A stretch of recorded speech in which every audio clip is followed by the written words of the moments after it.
So this will be revolution in our course, ठीक है। हम और बढ़िया से पढ़ाई करेंगे, ठीक है। ज़्यादा कलरफुल चीज़ें मैं यूज़ कर पाऊंगा अपने ज्योमेट्री में, मेंसुरेशन में।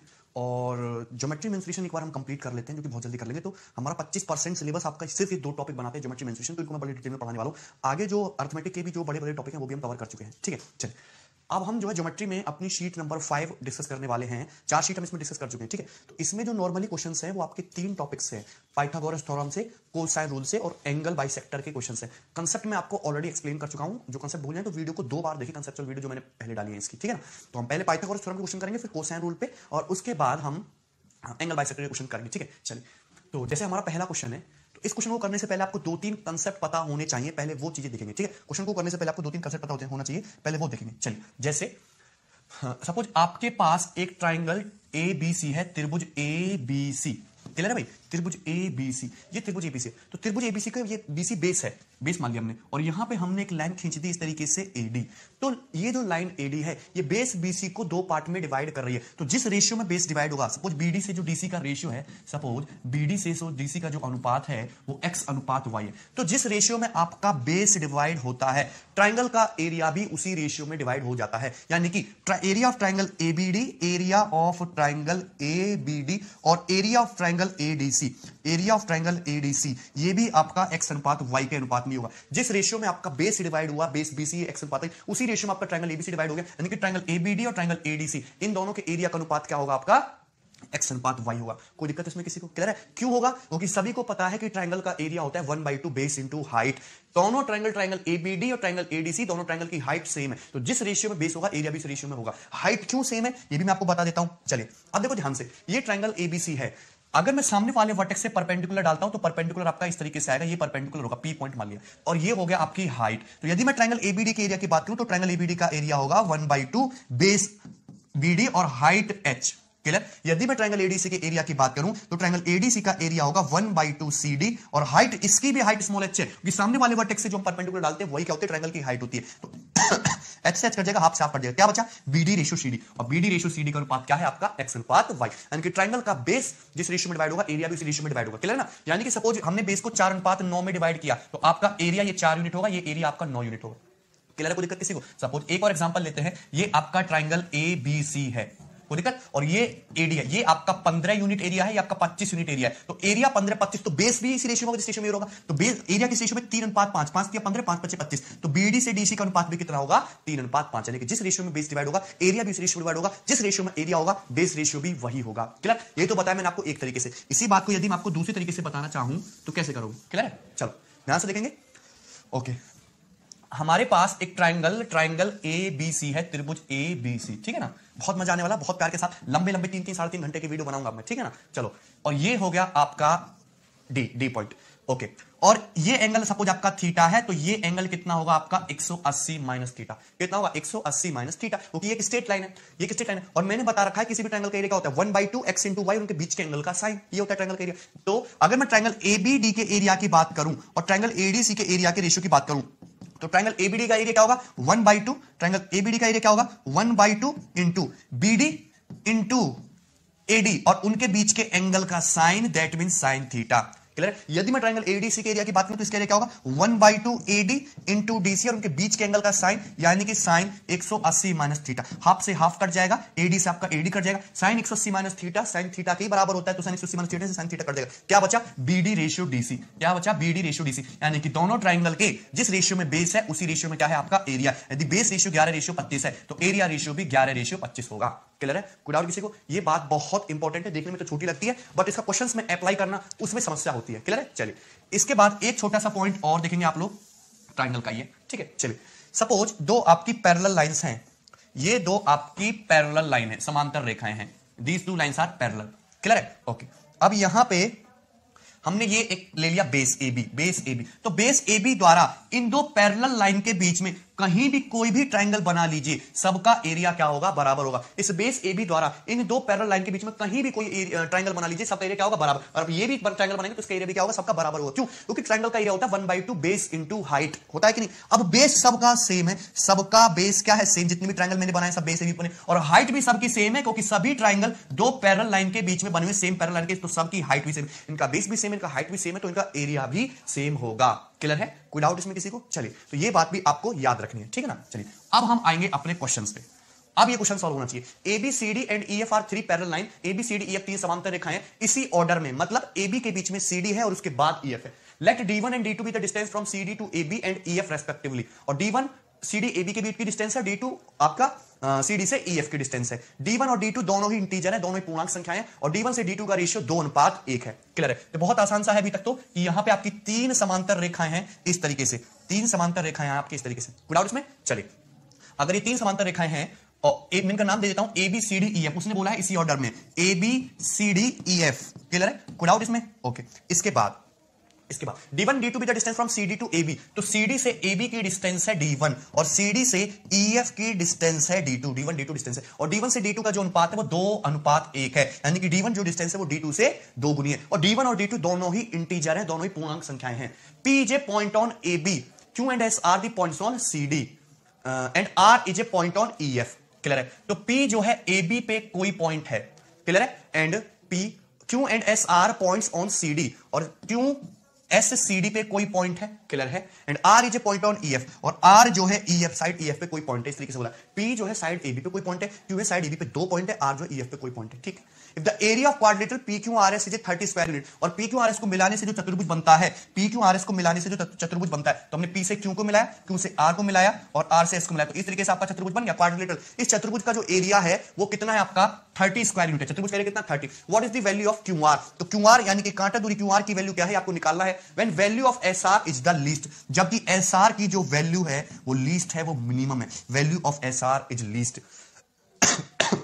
क्लियर? कोई डाउट में? SR की जो वैल्यू है वो लीस्ट है, वो मिनिमम है।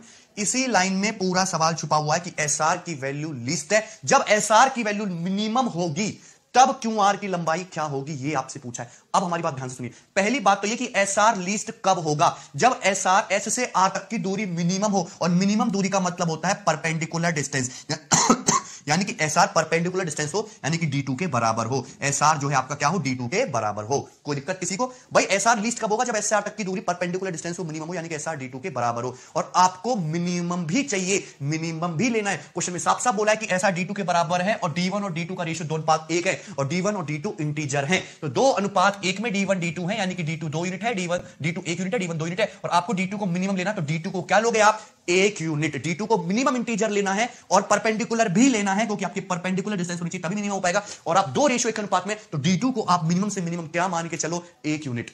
D2 कितना हो गया? यहां से यहां तक की कांटा दूरी कितनी होगी आपकी? 1 यूनिट।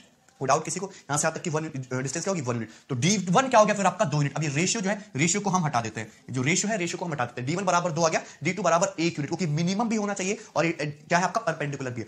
अब क्वाड्रिलेटरल चतुर्भुज PQRS का जो एरिया दिया वो कितना दिया? 30 दिया, 30। अगर एरिया 30 है और PQRS क्वाड्रिलेटरल बना क्या है? 2 ट्राइंगल PQS और ट्राइंगल QSR से मिलकर बना PQS और QSR से मिलकर बना है ट्राइंगल, 2 ट्राइंगल से मिलकर आपको क्वाड्रिलेटरल बना है। अगर आप दोनों ट्राइंगल के एरिया की बात करो तो दोनों ट्राइंगल का बेस QS तो सेम है, दोनों ट्राइंगल का बेस QS सेम है, और दोनों ट्राइंगल की हाइट 2:1 है। इसकी हाइट 2 है और इसकी हाइट 1 है, तो बेस सेम है। तो जिस रेशियो में हाइट होगी एरिया भी उसी रेशियो में होगा, जिस रेशियो में हाइट होगी एरिया भी उसी रेशियो में होगा कि नहीं? यानी कि इसका एरिया होना चाहिए आपका 20 और इसका एरिया होना चाहिए आपका 10, 20 और 10। भाई अगर पूरा 30 है तो 2:1 अनुपात में हो जाएगा, एरिया तो 20 ही होगा, और इसका एरिया कितना होगा आपका? 10। 20 square unit, 10 square unit. Clear है? विदाउट बेस में। चलिए ना, अगर आप ध्यान से देखो यहां पे ये 20 हो गया, 10 हो गया, हमको चाहिए QR की वैल्यू, तो QR की वैल्यू तो तब निकल के आएगी ना जब मेरे पास QS की लेंथ हो, कांटा दूरी हमारे पास QS हो, तो कांटा दूरी QS की वैल्यू निकालनी पड़ेगी पहले आपको। कोई दिक्कत इसमें? अब QS कैसे निकल गया? ट्राइंगल PQS का एरिया है कितना? 20, और ट्राइंगल PQS की हाइट कितनी है? 2, तो Q से S तक की जो दूरी हो जाएगी, Q से S तक की दूरी कितनी हो जाएगी आपकी? 20। Q से S तक की जो लंबाई हो जाएगी वो कितनी हो जाएगी? 20। क्योंकि ट्राइंगल PQS का एरिया देखो ना, 1/2 QS बेस QS और हाइट 2 बराबर 20 के बराबर, तो 2 से 2 कट गया, QS कितना आ गया? 20 आ गया कि नहीं? तो QS की लंबाई कितनी आ गई? 20 यूनिट। तो Q से S तक 20 यूनिट है, S से R तक 1 यूनिट है, तो पाइथागोरस थ्योरम से QR कितना आ जाएगा? √20 स्क्वायर प्लस 1 स्क्वायर, यानी कि √401, और √401 का मतलब क्या है? Answer slightly greater than 20 unit, यानी कि QR की जो वैल्यू है वो 20 यूनिट से थोड़ी सी ज्यादा होगी, slightly greater than 20 unit. D option is your correct answer. Clear है? कोई डाउट इसमें किसी को? बहुत अच्छा, बहुत शानदार, बहुत लाजवाब क्वेश्चन था ये। जेड के पेपर का आया हुआ क्वेश्चन था, इसमें आपके सारे कंसेप्ट लगे ट्रायंगल के एरिया के, और ये जो मेनली क्वेश्चन था ये आपका पाइथागोरस थ्योरम को लेकर हमने बनाया था। क्लियर है? कोई डाउट इसमें किसी को? सब कुछ समझ में? चलिए आप देखेंगे अपना नेक्स्ट क्वेश्चन, क्वेश्चन नंबर 2।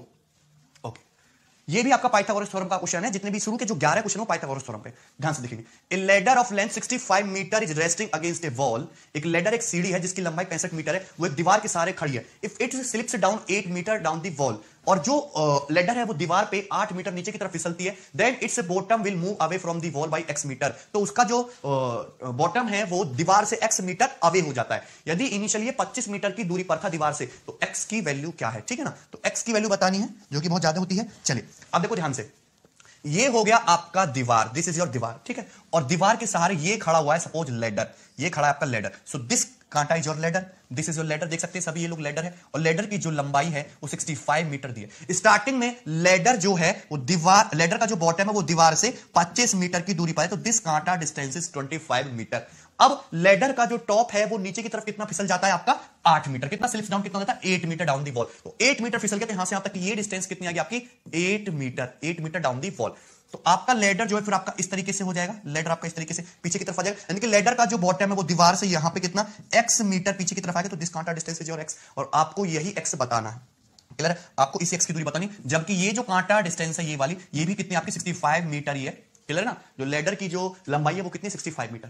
कोई डाउट इसमें किसी को? बहुत आसान सवाल है, ठीक है, पेपर में आया उस वाला कोई दिक्कत नहीं है। अच्छा, हमको पता लगाना है कि ये x मीटर क्या है, कांटा डिस्टेंस x क्या है। अब ये कांटा डिस्टेंस x लपक के तो आएगी नहीं। सबसे पहले ध्यान से देखो कि दीवार को हम 90 डिग्री के एंगल पे बनाते हैं, तो ये एंगल आपका कितने का है 90 डिग्री का है। ये एंगल कितने का है आपका 90 डिग्री का। कोई डाउट इसमें? तो ये एक राइट एंगल ट्रायंगल है, हमारे पास 2 राइट एंगल ट्रायंगल दिख रहे हैं आपको, अगर आप उनको ध्यान से देखो। अच्छा, पहले मैं नामकरण भी कर देता हूं, जैसे ये A है, ये B है, ये C है, ये D है। अगर आप ट्रायंगल ABC को ध्यान से देखो तो ये 65 है, ये 25 है, तो ट्रिपलेट से A से B तक की दूरी कितनी हो जाएगी? A से B तक की दूरी हो जाएगी आपकी 60। क्योंकि सभी को पता है 5 12 13 ट्रिपलेट होता है, जिसमें 5 से मल्टीप्लाई करूं तो 5 5 25, 12 पंजे 60 और 13 पंजे 65। ये भी एक ट्रिपलेट होगा कि नहीं? तो 25 है 65 है, तो थर्ड साइड की आपकी 60। तो A से B तक की दूरी कितनी आपकी 60। A से B तक की दूरी 60 और ये कांटा डिस्टेंस 8 है, तो नीचे वाली फिर कांटा डिस्टेंस कितनी बची 60 माइनस 8 52। कितनी बची कांटा डिस्टेंस 52। तो ये डिस्टेंस होगी आपकी 52। कोई डाउट इसमें किसी को? क्लियर है। अब इस वाले कांटा ट्रायंगल में फोकस करते हैं, जो ग्रीन ग्रीन क्या इस वाले में ये 65 है, ये 52 है, तो ये फिर कितना होगा बताओ जल्दी से।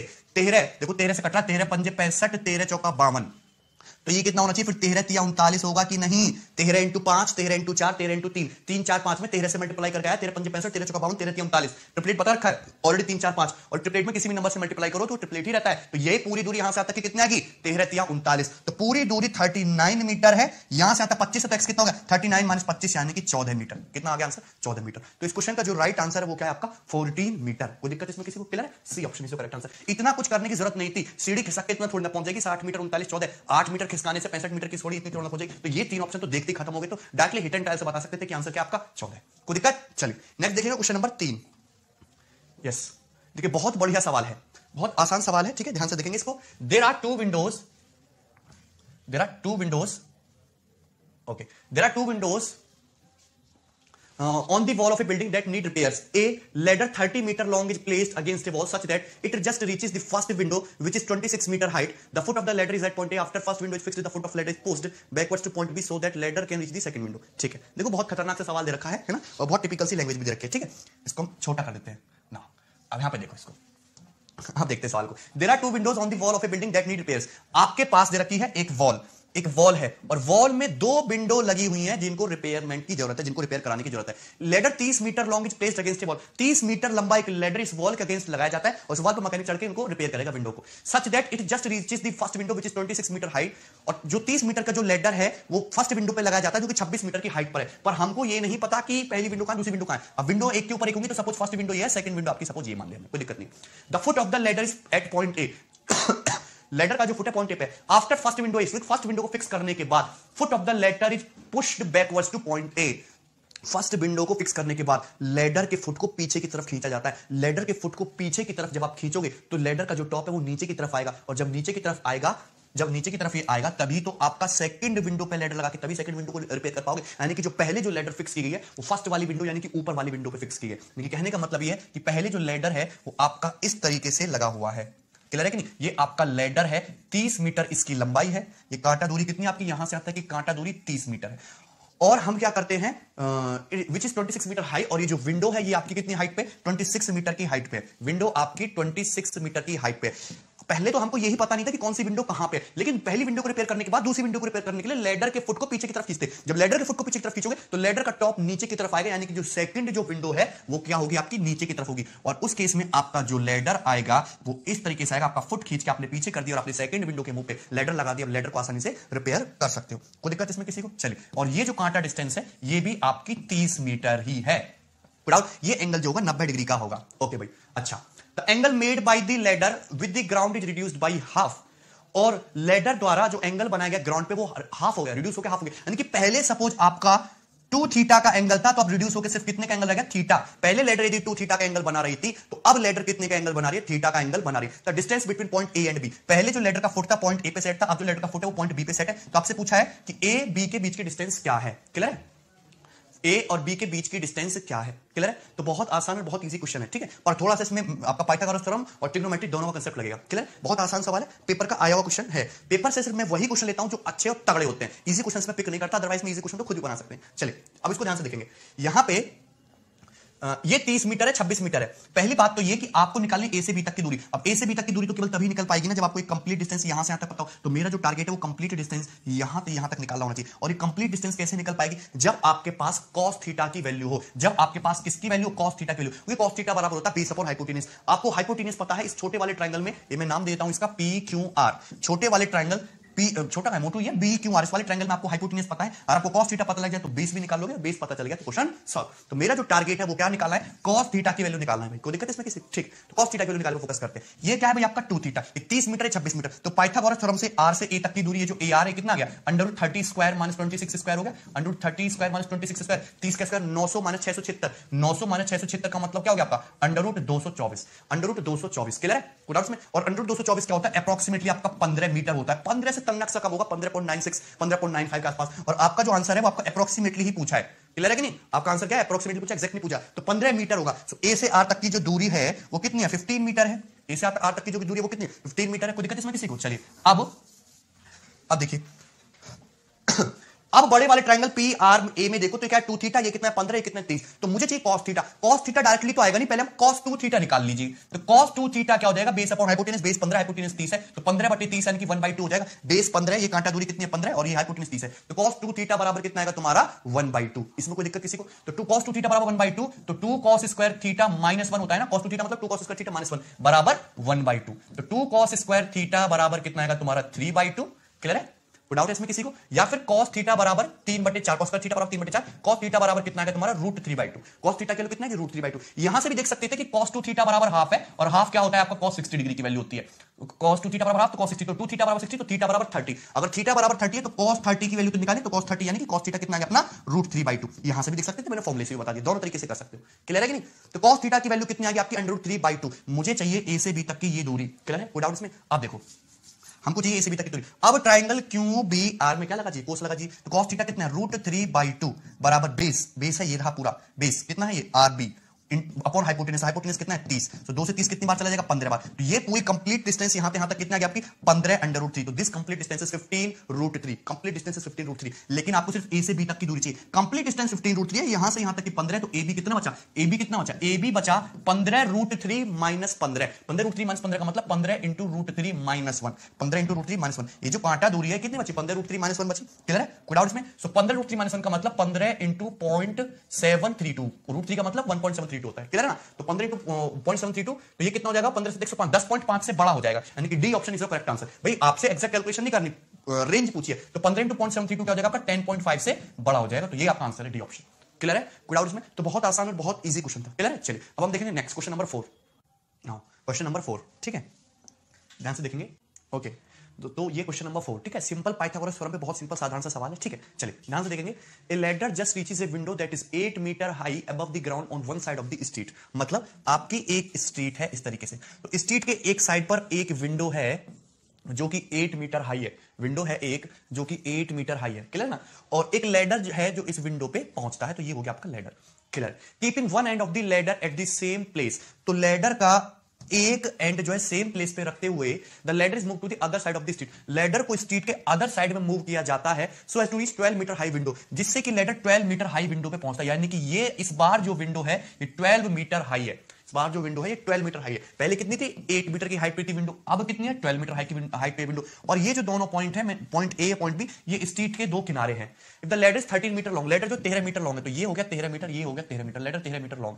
What is the width of street? Street का विड्थ पूछा कि स्ट्रीट की चौड़ाई क्या है। स्ट्रीट की चौड़ाई कहने का मतलब है पॉइंट ए से पॉइंट बी की दूरी, पॉइंट ए से पॉइंट बी की दूरी। तो सिंपल सा सवाल है, 13 है 8 है, तो पाइथागोरस थ्योरम से ये, इसको मैं सी मान लेता हूं, एसी कितना हो जाएगा? 13 स्क्वायर माइनस 8 स्क्वायर, 169 माइनस 64 यानी कि अंडर रूट 105। तो ये अंडर रूट 105 अप्रोक्सीमेटली कितना आएगा? अप्रोक्सीमेटली आएगा आपका 10.2, 10.23, 10.2 के आसपास आएगा। क्लियर है? 10.2, ठीक है, ओके। तो ये ए से सी तक की दूरी अप्रोक्सीमेटली 10.2, ये 13 है, ये 12 है, 90 डिग्री का एंगल है, ये 90 डिग्री का एंगल है। तो ट्रिपलेट से कितना है तुम्हारा? 13 12 5 ट्रिपलेट होता है। तो स्ट्रीट की जो चौड़ाई है ए से सी तक की दूरी 10.2 प्लस 5 यानी कितना की 15.2 मीटर। स्ट्रीट की जो चौड़ाई है वो कितनी आ गया? 15.2 मीटर, ठीक है। अप्रोक्सीमेटली लिखा है मैंने 105 10.2, क्लियर ना? ओके, अब 10.5 लोगे तो 5 5 25 और ये 110.25 पहुंच जाएगा इसका 10.5 का स्क्वायर, तो उससे तो काफी छोटा हमारा 105, तो 10.2 10.3 के आसपास होगा। तो आपका जो आंसर आएगा वो थर्ड ऑप्शन 15.2 मीटर आएगा। क्लियर है? कोई डाउट इसमें? बहुत आसान सिंपल सा क्वेश्चन था। नेक्स्ट देखेंगे क्वेश्चन नंबर 5, ठीक है। ऐसे क्वेश्चन आते हैं आपके पेपर में। चलिए, ये बहुत शानदार सवाल है, ये बहुत शानदार सवाल है, इसको ध्यान से देखेंगे, ठीक है। Very good question, it's a good question. चलो, in the given figure if CE बराबर, इस फिगर में सीई बराबर कितना है आपका? 16 सेंटीमीटर। तब एडी की लंबाई क्या होगी? एडी की लंबाई आपसे पूछी थी, सीई की लंबाई 16 सेंटीमीटर है। सी की लंबाई कितनी आपकी? 16 सेंटीमीटर। कोई डाउट इसमें? बहुत आसान सवाल है, ध्यान से देखेंगे। अब इसको देखो, ये जो एंगल दिया है, ये एंगल आपका 90 डिग्री का दिया है। ये जो एंगल दिया है, ये एंगल आपका कितने का डिग्री का दिया है? 90 डिग्री का एंगल है। दिस एंगल इज 90 डिग्री, ठीक है ना। एंगल ए बी सी दे रखा है आपको साफ साफ, कितना है? 90 डिग्री का। और आपको सीई की लंबाई दी है 16 सेंटीमीटर, यानी कि पॉइंट सी से यदि मैं ई को मिलाऊं तो ये जो डिस्टेंस है सीई, ये 16 है, ये 16 सेंटीमीटर है। सीई दिखाई दे रहा है सबको? तब एडी की लंबाई क्या है? यानी कि पॉइंट ए से पॉइंट डी तक की ये दूरी एडी क्या है? ये दूरी एडी आपसे पूछे। क्लियर है? कोई डाउट इसमें? चलिए, अब देखो ध्यान से, हमको एडी चाहिए, एडी की लंबाई चाहिए, कोई दिक्कत किसी को? चलिए, हमको दिया है सीई, तो सिंपल पाइथागोरस थ्योरम लगानी है। ये एंगल 45 डिग्री का दिया है, ये कंप्लीट एंगल 45 डिग्री का दिया है, और ये एंगल 45 डिग्री का दिया है। सीई दिया है आपको कितना? 16। सीई स्क्वायर होता क्या है पाइथागोरस थ्योरम से? यदि मैं ये ट्राइंगल सीईबी की बात करूं, triangle CEB right angle triangle है, triangle CEB right angle triangle है, सीई स्क्वायर बराबर क्या होगा? EB square plus BC square, EB square plus BC square, ये होगा पाइथागोरस थ्योरम से। कोई दिक्कत किसी को? सीई स्क्वायर बराबर EB square plus BC square, है ना। हम देख किससे बात की? मैंने ट्राइंगल सीईबी में फोकस किया, ट्राइंगल सीईबी में सी स्क्वायर हाइपोटेन्यूज का स्क्वायर बराबर EB square plus BC square. कोई दिक्कत ना? अगर मैं बड़े वाले ट्राइंगल एबीसी में फोकस करूं तो ये भी राइट एंगल ट्राइंगल है, जिसमें ये एंगल 45 डिग्री है, तो सीबी की वैल्यू साइड एबी के बराबर होगी, बीसी की वैल्यू साइड एबी के बराबर होगी, तो बीसी स्क्वायर की जगह रख सकता हूं मैं एबी स्क्वायर, बीसी स्क्वायर की जगह रख सकता हूं मैं एबी स्क्वायर। कोई दिक्कत किसी को? क्लियर? अब ईबी स्क्वायर, यदि मैं इस बार ट्राइंगल, यदि हम कौन से ट्राइंगल? ट्राइंगल ईबीडी में फोकस करें, ट्राइंगल ईबीडी में फोकस करें, तो ये भी राइट एंगल ट्राइंगल है, एंगल 90 डिग्री का है, एंगल 45 डिग्री का है, तो ईबी की वैल्यू होगी आपकी बीडी स्क्वायर के इक्वल, तो ईबी स्क्वायर की जगह रख सकता हूं मैं बीडी स्क्वायर। कोई डाउट इसमें किसी को? क्लियर है? ध्यान से देखेंगे एक बार। सीई स्क्वायर बराबर था EB square plus BC square, BC बड़े वाले राइट एंगल ट्राइंगल से बीसी स्क्वायर किसके हो गया? एबी स्क्वायर से। राइट एंगल ट्राइंगल डीबी से बीई स्क्वायर किसके इक्वल हो गया? आपका बीडी स्क्वायर के। तो ये BD square plus AB square बराबर आ गया तुम्हारा सीई स्क्वायर के। क्लियर है कि नहीं? कोई डाउट इसमें? ये आ गया। जबकि BD square plus AB square, बहुत अच्छा सवाल है, बहुत आसान सवाल है। जबकि BD square plus AB square, BD square plus AB square, बड़े वाले राइट एंगल ट्राइंगल से ये रहा एबी स्क्वायर और ये रहा बीडी स्क्वायर, किसके बराबर है? तुम्हारा एडी स्क्वायर के इक्वल है। तो BD square plus AB square बराबर पाइथागोरस थ्योरम से कितना है? AD square. तो सीई स्क्वायर बराबर एडी स्क्वायर, यानी कि सीई बराबर एडी बराबर 16 सेंटीमीटर। तो आपको एडी की लंबाई पूछी थी, एडी की लंबाई भी कितनी होगी? 16 सेंटीमीटर होगी। इसमें बहुत अच्छा सवाल था, यूनिक क्वेश्चन था, अच्छा क्वेश्चन था। क्लियर है? कोई डाउट में? सी स्क्वायर दिया था, सी स्क्वायर बराबर BC square plus EB square.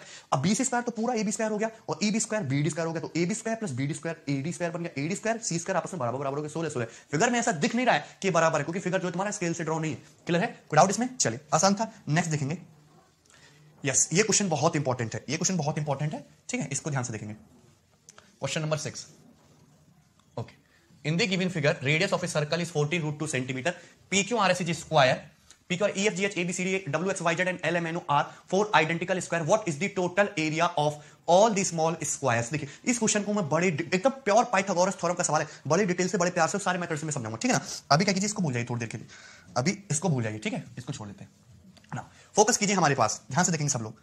एक रिजल्ट बताने वाले हैं, उसको याद रखना है। आपके पास एक सर्कल है, यू हैव ए सर्कल, आपके पास एक सर्कल है, कोई दिक्कत इसमें किसी को? सर्कल के अंदर बना हुआ है एक स्क्वायर, सर्कल के अंदर बना हुआ है एक स्क्वायर, एक वर्ग, कोई दिक्कत इसमें किसी को? सर्कल के अंदर बना हुआ एक स्क्वायर। अब इस स्क्वायर के अंदर यहां पे फिर से बना हुआ है एक स्मॉल छोटू स्क्वायर। क्लियर है कि नहीं? छोटू स्क्वायर, सर्कल के अंदर रखा हुआ है एक स्क्वायर, और स्क्वायर के अंदर यहां पे कॉर्नर में रखा हुआ एक स्क्वायर। इसी सिमिलरली एक स्क्वायर हम यहां पे रख सकते हैं, सिमिलरली स्क्वायर यहां पे रख सकते हैं, सिमिलरली एक स्क्वायर हम यहां पे रख सकते हैं। चारों जगह स्क्वायर रख सकते हैं। क्लियर है कि नहीं? चारों जगह हम यहां पे स्क्वायर रख सकते हैं। कोई डाउट इसमें? चारों जगह हम यहां पे स्क्वायर रख सकते हैं। क्लियर है? ओके, चारों जगह हम यहां पे स्क्वायर रख सकते हैं, यहां भी चारों स्क्वायर कैसे होंगे? एकदम सेम टू सेम होंगे, कॉन्ग्रुएंट होंगे, यहां पे भी क्लियर है ना? तो रिलेशन होता है, सिंपल सा रिलेशन ध्यान रखेंगे। ये मोटू स्क्वायर है, क्या है ये आपका? मोटू स्क्वायर है। यदि मोटू स्क्वायर की साइड 1 यूनिट हो, बड़े स्क्वायर की साइड यदि 1 यूनिट हो, तो छोटू स्क्वायर की साइड हमेशा 1/5 यूनिट होती है, 1/5 यूनिट होती है। कोई दिक्कत? यदि मोटू स्क्वायर की साइड 1 यूनिट हो, तो छोटे स्क्वायर की साइड हमेशा 1/5 यूनिट होती है। जो छोटा स्क्वायर जो दिख रहा है ना, इसकी साइड जो होगी हमेशा 1/5 यूनिट होगी। तो मोटू स्क्वायर हम लिख दे रहे हैं पूरा है ना, बड़ा वाला वर्ग और छोटू स्क्वायर, ये क्वेश्चन पूछा जा सकता है। और छोटू स्क्वायर और पूछा गया, ये 2017 मेंस का सवाल है एज इट इज। और छोटू स्क्वायर, मोटू स्क्वायर की साइड यदि 1 है तो छोटू स्क्वायर की साइड कितनी है? 1/5। इनकी साइड का रेशियो क्या है? फिर मैं 5:1 भी लिख सकता हूं। तो ये तो रेशियो आएगा साइड का। लेकिन यदि मैं मोटू स्क्वायर और छोटू स्क्वायर के एरिया के रेशियो की बात करूं, तो एरिया क्या हो जाएगा? 5 का स्क्वायर 25 और 1 का स्क्वायर 1। एरिया रेशियो कितना होगा तुम्हारा? 25:1। तो मोटू स्क्वायर और छोटू स्क्वायर का साइड रेशियो होता है 5:1 और एरिया रेशियो होता है 25:1। ये आपको याद रखना है। अगर ये आपको याद है तो आप इस क्वेश्चन को बहुत आसानी से इजीली सॉल्व कर सकते हो। डाउट इसमें? अब मैं आपको बताता हूं कि ये रिजल्ट आपका आया कहां से। ठीक है, चलिए ना, अब देखेंगे कि हम ये रिजल्ट आया कहां से है। चलिए, हमारे पास एक सर्कल है, बहुत इंपॉर्टेंट क्वेश्चन है, पेपर में आया भी है। और सर्कल के अंदर ये बना हुआ है आपका इस तरीके से एक स्क्वायर। क्लियर है? कोई डाउट किसी को? सर्कल के अंदर बना हुआ है इसका इस तरीके से स्क्वायर। ठीक है, चलिए, और यहां पे कहां पे डाल दे? हमने यहां पे एक स्क्वायर और रख दिया। कोई दिक्कत किसी को? इसके अंदर एक स्क्वायर हमने और रख दिया। क्लियर है? यहां पे एक स्क्वायर डाल सकते हैं, यहां भी स्क्वायर डाल सकते हैं, यहां भी स्क्वायर डाल सकता है। अब सर्कल का सेंटर हो गया, ये सर्कल का सेंटर O। ठीक है, हमने इस स्क्वायर की साइड मान ली 1 यूनिट। इस स्क्वायर की साइड कितनी है? 1 यूनिट। यदि स्क्वायर की साइड 1 यूनिट है, जैसे सर्कल है और सर्कल के अंदर हमने मान लिया ये स्क्वायर की साइड यदि 1 यूनिट है, तो डायगोनल कितना होगा फिर स्क्वायर का? √2 होगा। डायगोनल कितना होगा? √2, 1 1 √2। डायगोनल कितना होगा? √2। अगर डायगोनल √2 होगा तो सर्कल की जो रेडियस है, ये इस स्क्वायर का तो डायगोनल होगा, बट इस सर्कल का डायमीटर होगा। इस सर्कल का क्या होगा? डायमीटर होगा। तो सर्कल की रेडियस क्या होगी? √2/2, यानी कि 1/√2। सर्कल की रेडियस क्या होगी आपकी? 1/√2। ठीक है ना? आपको सिर्फ समझाने के पर्पस से, अदरवाइज आपको आता होगा इतना तो। क्लियर है? चलिए, तो हमने क्या किया? छोटू स्क्वायर की साइड क्या मान ली हमने? Small x. छोटू स्क्वायर की साइड हमने स्मॉल एक्स मान ली। छोटू स्क्वायर की साइड क्या मान ली हमने? Small x. ठीक है, हमने यहां से इसको इस तरीके से मिलाया। कोई दिक्कत किसी को? इस तरीके से मिलाया। क्लियर है? तो ये एकदम मिड पॉइंट पे जाके मिलेगा, यानी कि अगर मैं इस पॉइंट को नाम देता हूं, ये पॉइंट आपका हो गया A और ये पॉइंट हो गया आपका B। हमने O से A को मिलाया और हमने O से B को मिलाया, और ये बन गया आपका एक राइट एंगल ट्रायंगल, क्योंकि एक सिमेट्रिक फिगर है। देखो, मैं एक बात आपको बताना चाहता हूं, ये एक सिमेट्रिक फिगर है। जब भी हम किसी सिमेट्रिक फिगर के अंदर एक सिमेट्रिक फिगर डालते हैं, तो जो एरिया इस साइड होता है वही एरिया इस साइड होता है। सिमेट्रिक लाइन के इस साइड जो एरिया होगा वही एरिया इस साइड होगा। तो इस सर्कल है, सिमेट्रिक है, सर्कल के अंदर स्क्वायर डाला वो भी सिमेट्रिक है, यहां स्क्वायर डाला वो भी सिमेट्रिक है, यहां भी स्क्वायर, यहां भी स्क्वायर, यहां भी स्क्वायर। तो अगर हम सेंटर से जाते एक लाइन खींचेंगे परपेंडिकुलर, तो जो एरिया उधर होगा वही एरिया इधर होगा। यानी कि छोटी स्क्वायर की साइड x है, तो ये A से B तक कितना हो जाएगा आपका? x/2। A से B तक कितना हो जाएगा आपका? x/2। कोई दिक्कत किसी को?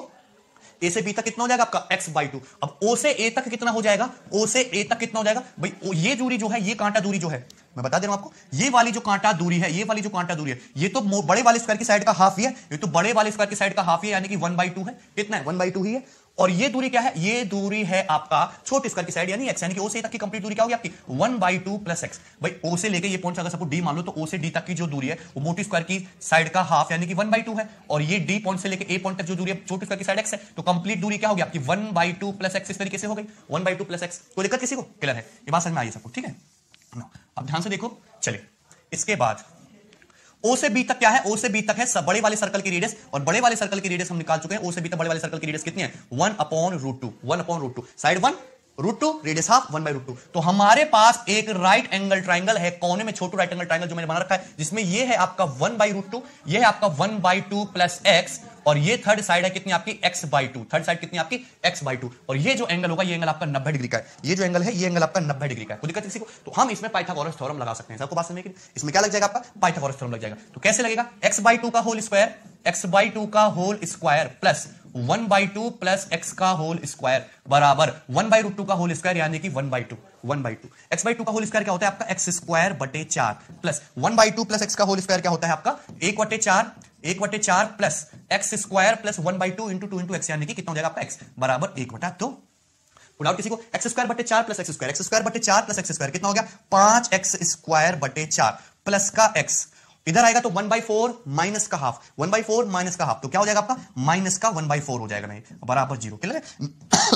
मेंस के पेपर का आया हुआ सवाल है ये, तो अभी मैं आपको सिखा रहा हूं, मैं थर्ड में डायरेक्ट भी करना सिखाऊंगा इसको, क्लियर ना। यहां से देखेंगे तो क्वाड्रेटिक इक्वेशन बनेगी 5x square plus 4x minus 1 बराबर 0। सिंप्लीफाई कर दिया तो 5x square plus 4x minus 1 बराबर 0, 5x square plus 4x minus 1 बराबर 0। इस क्वाड्रेटिक इक्वेशन को सॉल्व करोगे तो 5 इसको कैसे लिख सकते हो, 5x स्क्वायर 4x को कैसे लिखोगे, प्लस का 5x माइनस का x माइनस का 1 बराबर 0। यहां से क्या कॉमन है, 5x कॉमन है, अंदर क्या बचा x प्लस 1, यहां से क्या कॉमन है माइनस 1, अंदर क्या बचा x प्लस 1 बराबर 0। तो यहां से दो वैल्यू आई, तो x plus 1 into 5x minus 1 बराबर 0। तो x की दो वैल्यू आएंगी, तो माइनस 1 एक माइनस का 1/5, एक तो आएगी 1/5 और एक आएगी माइनस का 1। माइनस का 1 आंसर हो नहीं सकता, इसको इग्नोर कर देंगे। तो x की जो वैल्यू आई वो कितनी आई, 1/5 यूनिट अपने पास, x की वैल्यू कितनी है 1/5। तो इस तरीके से पाइथागोरस थ्योरम से मैंने आपको बताया, सिंपल पाइथागोरस थ्योरम लगाई कि यदि बड़े वाले स्क्वायर की साइड, यदि बड़े वाले स्क्वायर की साइड, ये स्क्वायर की साइड यदि मैंने 1 यूनिट मानी है, तो छोटे स्क्वायर की जो साइड है वो कितनी आई है 1/5 यूनिट, जो कॉर्नर में बना हुआ। यहां भी एक स्क्वायर बनेगा वो भी 1/5 का होगा, यहां भी स्क्वायर 1/5 का और यहां भी जो स्क्वायर बनेगा वो भी 1/5 का, क्लियर है। तो ये कंसेप्ट है और ये कंसेप्ट आपको याद रखना है, इसको आप याद रखोगे तो एग्जाम में जल्दी चीजों को कर पाओगे। कोई डाउट इसमें किसी को, क्लियर है, बात समझ में आई ना। ये x बराबर 1/5 ये मैंने आपको प्रूव करके दिखाया, कैसे मिला है, इस तरीके से आपने एक राइट एंगल ट्रायंगल बना लेता। कोई डाउट इसमें किसी को, चलिए ठीक है। अब हम आ जाते हैं अपने क्वेश्चन की तरफ, ठीक है ना। अब जो मेंस के पेपर में जो क्वेश्चन आया था 2017 के पेपर में, उसको हम देखते हैं, ठीक है, ओके चलिए। ये क्वेश्चन आया था आपके पेपर में, in the given figure radius of a circle is 14√2 metre. इस फिगर में सर्कल की जो रेडियस वो 14√2 सेंटीमीटर है। ये जो सर्कल बना है इसकी रेडियस 14√2 सेंटीमीटर है। P Q R S is square, P Q R S एक स्क्वायर है, E F G H L M N O A B C D W X Y Z, चार आइडेंटिकल स्क्वायर है। तो चार identical square आप देख सकते हो, यहाँ पे चार कॉर्नर पे चार आइडेंटिकल स्क्वायर बने हुए हैं, क्लियर है कि नहीं, ये सेम टू सेम है, ठीक है। मैंने आपको एक पे कैलकुलेशन करके दिखाया, चारों सेम टू सेम है। What is the total area of the all small square, इन चारों स्क्वायर्स का, ये जो चारों स्क्वायर्स है इनका टोटल चारों का एरिया कितना है। यदि स्क्वायर की जो साइड है, स्क्वायर की जो साइड सॉरी सर्कल की जो रेडियस है वो कितनी है 14√2 सेंटीमीटर।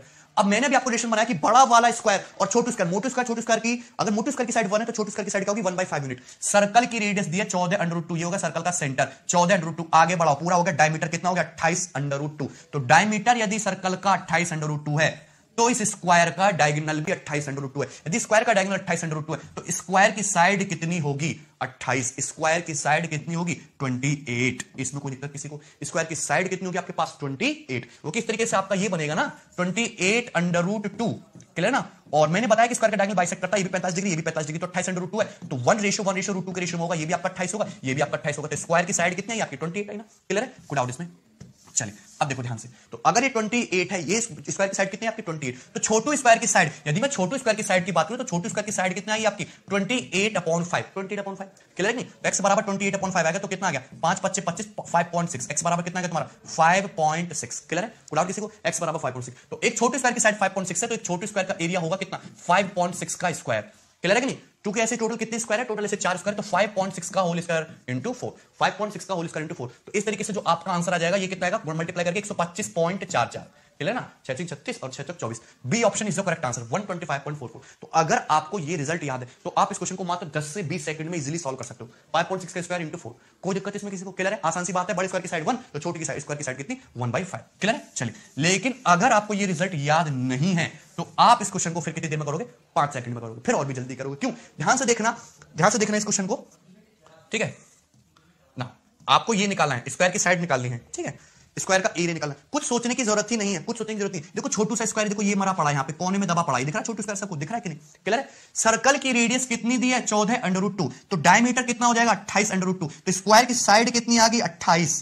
तो ये हो गया सर्कल का सेंटर, सर्कल के सेंटर से यहां तक की दूरी अप्रोक्सीमेटली ये क्या है, सर्कल की रेडियस है। सर्कल की रेडियस भाई इतनी से जो दूरी है, जो मच्छर सी दूरी है, जो कोने में दबी पड़ी है, जो दिखाई भी नहीं दे रही, उसको इग्नोर कर देते हैं ना। यहाँ पे टच थोड़ा होगा, बीच में थोड़ा गैप होगा कि नहीं, बीच में ये थोड़ा रेड रेड गैप होगा, इस गैप को इग्नोर कर दो, अप्रोक्सीमेटली सॉल्व करो। क्योंकि आंसर देख रहे हो, ऑप्शन में देखा करो, आंसर आपको कितनी दूर दूर दे रखे हैं। तो एक्जैक्ट सॉल्व करने के लिए ऑप्शन से इसको इजीली सॉल्व कर सकते हो, पूरा एक्जैक्ट सॉल्व करने की जरूरत नहीं होगी, आंसर आपके बहुत दूर दूर रखे। सर्कल की रेडियस यहां से यहां तक की अप्रोक्सीमेट दूरी क्या है तुम्हारी 14√2 है, 14√2 है, और स्क्वायर की साइड कितनी 28। तो ये दूरी यहां से यहां तक, ये दूरी यहां से यहां तक हाफ 28 का यानी कितनी होगी 14। तो 14√2 माइनस 14 छोटी स्क्वायर की साइड आ जाएगी ना अप्रोक्सीमेटली क्या छोटी स्क्वायर की साइड, भाई छोटी मच्छर से दूरी को मैंने इग्नोर कर दिया। तो 14√2 माइनस 14, तो 14√2 कॉमन आ गया, क्या आ गया तुम्हारा √2 - 1 कॉमन आ गया, यानी कि एक सेकंड, √2 - 1 आपका कॉमन आ गया। √2 की वैल्यू क्या होती है 1.414, तो 14 इंटू 0.41, तो अप्रोक्सीमेटली कितनी आ गई स्क्वायर की साइड 5.6। अब भी स्क्वायर की साइड 5.6 आई कि नहीं अप्रोक्सीमेटली, तो कुछ भी करने की जरूरत नहीं थी। यदि स्क्वायर की साइड 5.6 है तो स्क्वायर का एरिया हो जाएगा 5.6 का स्क्वायर, लगभग 31 के आसपास, और 31 चौका कितना आ जाएगा तुम्हारा ये 125। Answer B option. कुछ भी करने की जरूरत नहीं थी, ना पाइथागोरस थ्योरम लगाने की, ना कुछ करने की। क्लियर? तो जब भी इस तरह का पेपर में क्वेश्चन आए तो आपको अप्रोक्सीमेटली ऑप्शन पे भी ध्यान देना चाहिए कि ऑप्शन कितने दूर दूर दे रखे हैं, पास पास दे रखे हैं। ठीक है, वैसे तो जैसे मेथड से वो भी मैंने आपको समझा दिया, पर पेपर में तो इस तरीके से करना। ये जो मच्छर सा जो गैप है जो दिखाई भी नहीं दे रहा, इसको क्या कर दो, आप इग्नोर कर दो। यहां से यहां तक की दूरी आपको दे रखी 14√2, साइड 28 है तो ये 14 हो गया। 14√2 माने 14, तो अप्रोक्सीमेटली साइड कितना है कि छोटे स्क्वायर की 5.6, एक स्क्वायर के एरिया 5.6 स्क्वायर, 4 का निकाल दीजिए 125.44 आंसर हो गया। क्लियर? सॉल्व करने की जरूरत ही नहीं थी। कोई डाउट इसमें किसी को? इजी है। चलिए नेक्स्ट देखेंगे हम। Yes, question number 7।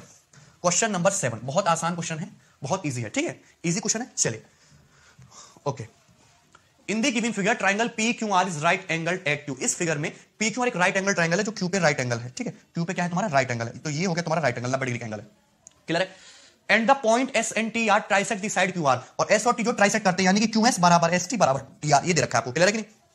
QS बराबर ST बराबर TR आपको दे रखा है। ठीक है, then 3PR square plus 5PS square बराबर PT में रिलेशन पूछा कि PT स्क्वायर कितने के बराबर होगा। तो यहां पे ये देखो, पेपर आपका ऑब्जेक्टिव है, आपको 10वीं का एग्जाम तो है नहीं, तो आपको इतना करने की जरूरत नहीं है इस क्वेश्चन में। ठीक है, आपको इस क्वेश्चन में इतना करने की जरूरत नहीं है। ठीक है, चलिए ये क्या कर रहा है, इक्वल इक्वल बाइसेक्ट कर रहा है, QS बराबर ST बराबर TR। तो इसको कैसे करोगे, आपको PR और PS में रिलेशन दे रखा है, आपको PT स्क्वायर में रिलेशन लाना है। तो अपनी मर्जी से ये एक थ्योरम है, साफ साफ दिख रहा है कि ये एक थ्योरम है, ये एक स्टैंडर्ड रिजल्ट है, और थ्योरम या स्टैंडर्ड रिजल्ट दुनिया के किसी भी वैल्यू के लिए ट्रू होता है, चाहे हम कुछ भी कर ले। तो हम अपनी मर्जी से ये ट्राइसेक्ट कर रहा है, तो इस राइट एंगल ट्रायंगल की साइड अपनी मर्जी से कुछ ही मान लो, वो हमेशा होल्ड करेगा कि नहीं। तो मैंने इसको मान लिया कि ये 1 है, QS भी 1 है, ST भी 1 है, और आपका TR भी 1 है। 1 मान लिया मैंने। क्लियर है कि नहीं? कोई डाउट किसी को? PQ भी 1 है, QS भी 1 है, ST भी 1 है, TR भी 1 है, अपनी मर्जी से 1 1 1 मान लिया, कुछ भी करने की जरूरत नहीं है। 1 1, तो ये राइट एंगल ट्रायंगल है, तो ट्रायंगल PQS में 1 1, तो PS कितना हो गया, PS कितना होगा, PS हो गया आपका √2। PS कितना हो गया √2, कोई दिक्कत किसी को? 1। ट्रायंगल PTQ में 1 है, 1 + 1 2 है, तो 2 का स्क्वायर प्लस 1 का स्क्वायर 4 + 1 √5। PT कितना हो गया आपका √5, PT कितना हो गया √5। अब बड़ा ट्रायंगल PQR, त्रिभुज PQR में साइड 1 1 1 1 3, तो √3 square plus 1 square, side 3 square plus 1 square का अंडर रूट, तो 9 + 1 √10। सो PR कितना आ गया √10, PR कितना आ गया तुम्हारा √10। कोई दिक्कत किसी को? साइड मैंने ऊपर लिख दिया √10। कोई डाउट इसमें? चलिए अब देखो ध्यान से, कुछ भी करने की जरूरत नहीं है। पूछा क्या, 3PR square plus 5PX square, रखिए वैल्यू। PR की वैल्यू मैंने कितनी कैलकुलेट किया, √10, तो 3 इंटू PR √10 है, √10 का स्क्वायर क्या हो गया तुम्हारा 10 plus 5PS square 5 into PS square, PS कितना कैलकुलेट किया मैंने √2 का स्क्वायर क्या होता है 2। कोई दिक्कत? 3 इंटू 10 30 प्लस 10 कितना होगा 40। कितना रिजल्ट है 40। अब आप ऑप्शन में से चेक कीजिए कि कौन सा ऑप्शन आपको 40 वैल्यू देता है। PT की वैल्यू अगर मैं ये अरेंजमेंट रखता हूं तो PT की वैल्यू √5 है, तो अगर मैं पहला ऑप्शन चेक करता हूं तो 8 इंटू √5 का स्क्वायर, यानी कि √5 का स्क्वायर 5 × 40, यही आपको 40 दे रहा है, तो यही आपका आंसर है। दूसरा ऑप्शन 40 नहीं देता, तीसरा नहीं देता, चौथा नहीं देता, तो आंसर क्या तुम्हारा first option 8 PT square. Clear है? डाउट इसको? CBSE बोर्ड का लिया हुआ क्वेश्चन है, CBSE बोर्ड के पेपर से मैंने क्वेश्चन लिया है। एक्चुअली SSC में जो CGL में जो क्वेश्चन है डायरेक्टली CBSE बोर्ड के सिलेबस के जो अच्छे क्वेश्चन है सीधे के सीधे पिक करके आते हैं पेपर में। ये आपकी CBSE बोर्ड का ही क्वेश्चन है, पर मैंने 10वीं के तरीके से नहीं, आपको स्टैंडर्ड तरीके से क्वेश्चन कराया। कोई डाउट इसमें किसी को? क्लियर है? आसान सवाल था, इजी था। नेक्स्ट आप देखेंगे हम क्वेश्चन नंबर 8। चलिए ये बहुत अच्छा सवाल है, ध्यान से देखेंगे इस क्वेश्चन को, ये बहुत अच्छा क्वेश्चन है। 6 square are made on the side of a triangle as shown in figure, find x। तो आपको दे रखी है एक फिगर दे रखी है इस टाइप से ना, और ट्रायंगल ABC, तो ट्रायंगल ABC पे ये पॉइंट O है, इसके अंदर पॉइंट O आपको दिखाई दे रहा हो, तो पॉइंट O पे इस तरीके से आपके परपेंडिकुलर डाले गए, पॉइंट O से तीनों साइड पे, पॉइंट O से तीनों साइड पे परपेंडिकुलर डाले गए, और इस तरीके से साइड AB पे परपेंडिकुलर डाला तो दो लेंथ बन गई, तो AF प्लस FB, AF पे स्क्वायर बना दिया, FB पे स्क्वायर बना दिया। पॉइंट O से BC पे परपेंडिकुलर डाला तो दो लेंथ बन गई BD और DC, BD पे स्क्वायर बना दिया, DC पे स्क्वायर बना दिया। AC पे परपेंडिकुलर डाला तो दो लेंथ बन गई AE और EC, AE पे स्क्वायर बन गया, EC पे स्क्वायर बन गया। तो सारे स्क्वायर के आपको क्या गिवन है, एरिया गिवन है। ये क्या है आपके स्क्वायर्स के एरिया है, क्या है स्क्वायर्स के एरिया है, 81 25 36 100 49, ये एक एरिया मिसिंग है x, आपको इस x की वैल्यू बतानी है। कोई दिक्कत इसमें किसी को? क्लियर है? बहुत आसान बहुत इजी क्वेश्चन है। ठीक है, चलिए आप देखेंगे इस क्वेश्चन को आप कैसे सॉल्व करते हो। चलिए अब इसको भूल जाइए, यहां पे पहले हम देखते हैं कि इसका कंसेप्ट क्या है, इसका कंसेप्ट क्या है। ठीक है, चलिए कंसेप्ट देखते हैं पहले। ओके, सपोज आपके पास एक ट्रायंगल ABC है, त्रिभुज ABC, इसको आप याद भी रख सकते हो, अदरवाइज आप प्रूफ भी करके देख सकते हो। आपके पास एक ट्रायंगल ABC है, तो ट्रायंगल ABC के अंदर सपोज आपका कोई पॉइंट O है, पॉइंट O से तीनों साइड पे हमने परपेंडिकुलर डाला, ये और ये तीनों साइड पे परपेंडिकुलर डाले। ठीक है, कोई डाउट इसमें? ये हो गया परपेंडिकुलर। क्लियर है? तो यहां पे परपेंडिकुलर है आपका D E और F, D E और F। क्लियर है, परपेंडिकुलर डाला हमने डी ई एफ, समझ सबको। रैंडम पॉइंट है ये, ऐसा नहीं कोई स्पेशल पॉइंट है, ट्रायंगल एबीसी के अंदर कहीं भी कोई पॉइंट ले लीजिए, उसे तीनों साइड पे हमने परपेंडिकुलर डाला है, तो ये परपेंडिकुलर ओडी ओई ई एफ। तो इस साइड अभी मैंने समझाया कि 6 लेंथ बन गई, A F B F B D D C. Alternate order में ले लो, साइक्लिक ऑर्डर में, साइक्लिक ऑर्डर में ले लो, इस तरीके से साइक्लिक ऑर्डर में एक के बाद एक लेते चलेंगे। तो क्या है तुम्हारा ए एफ स्क्वायर, क्या है ए एफ स्क्वायर प्लस एक लेंथ छोड़ो, दूसरी क्या है तुम्हारी B D square, A F square plus B D square plus एक लेंथ छोड़ दो A F square plus B D square, एक लेंथ छोड़ दो डीसी को, क्या है तुम्हारा सीई स्क्वायर। अल्टरनेट ऑर्डर में इक्वल होता है, बराबर बराबर किसके होगा, किसके होगा बराबर। क्या बचा है आपका बीएफ बचा है, बीएफ स्क्वायर प्लस क्या बचा है तुम्हारा DC square, BF square plus DC square, BF square plus DC square plus एक थर्ड अल्टरनेट ऑर्डर पे लिखना है ए स्क्वायर। ये क्या होते हैं आपस में बराबर होते हैं, A F square plus B D square plus E C square बराबर होगा B F square plus D C square plus A square. कोई दिक्कत इसमें किसी को, क्लियर है, ठीक है ना। एक्चुअली अगर हम इनकी साइड पे स्क्वायर भी बना दें, अगर हम इनकी साइड पे स्क्वायर भी बना दें तो भी ये रिजल्ट होल्ड करेगा कि नहीं। हाँ भाई, अगर मैं इनकी साइड पे स्क्वायर बना दूं, क्योंकि एक्चुअली ए एफ स्क्वायर क्या है, ए एफ स्क्वायर अगर मैं यहाँ पे साइड स्क्वायर भी बनाया, सपोज मैंने ए एफ स्क्वायर, तो ए एफ स्क्वायर है क्या, एक्चुअली एफ स्क्वायर क्या है, यही तो ए एफ स्क्वायर है, यानी कि साइड ए एफ पे जो मैं स्क्वायर बनाऊंगा उसका एरिया। तो यदि मैं इनके 6 लेंथ पे स्क्वायर भी बना दूं तो इस तरीके से जो एरिया का सम है वो क्या होना चाहिए आपका, बराबर होना चाहिए। इस तरीके से जो एरिया का सम है वो क्या होना चाहिए, बराबर होना चाहिए, ठीक है। अब ये तो बताया मैंने कंसेप्ट कि ये क्या होता है आपका एक स्टैंडर्ड रिजल्ट होता है, आपको पता होना चाहिए। अब ये स्टैंडर्ड रिजल्ट आया कहां से वो देखते हैं पहले, क्लियर है, ये स्टैंडर्ड रिजल्ट आपका आया कहां से वो देखते हैं, ठीक है। सिंपल, अभी तक जो हम क्वेश्चन कर रहे हैं पाइथागोरस थ्योरम से वाले कर रहे हैं, तो ये भी क्या है आपका पाइथागोरस थ्योरम से ही आएगा, क्लियर है। चलिए हम सिंपल से इसमें पाइथागोरस थ्योरम लगाने की कोशिश करेंगे। चलिए फिर से मैं बताता हूं एक बार, आपके पास एक ट्रायंगल ए बी सी है, त्रिभुज ए बी सी, उसके अंदर एक पॉइंट आपका ओ है, ओ से हमने इस पे परपेंडिकुलर डाला इस तरीके से ओडी, इस पे परपेंडिकुलर डाला हमने ओई, और इस पे परपेंडिकुलर डाला हमने इस तरीके से, ये हो गया आपका ओएफ।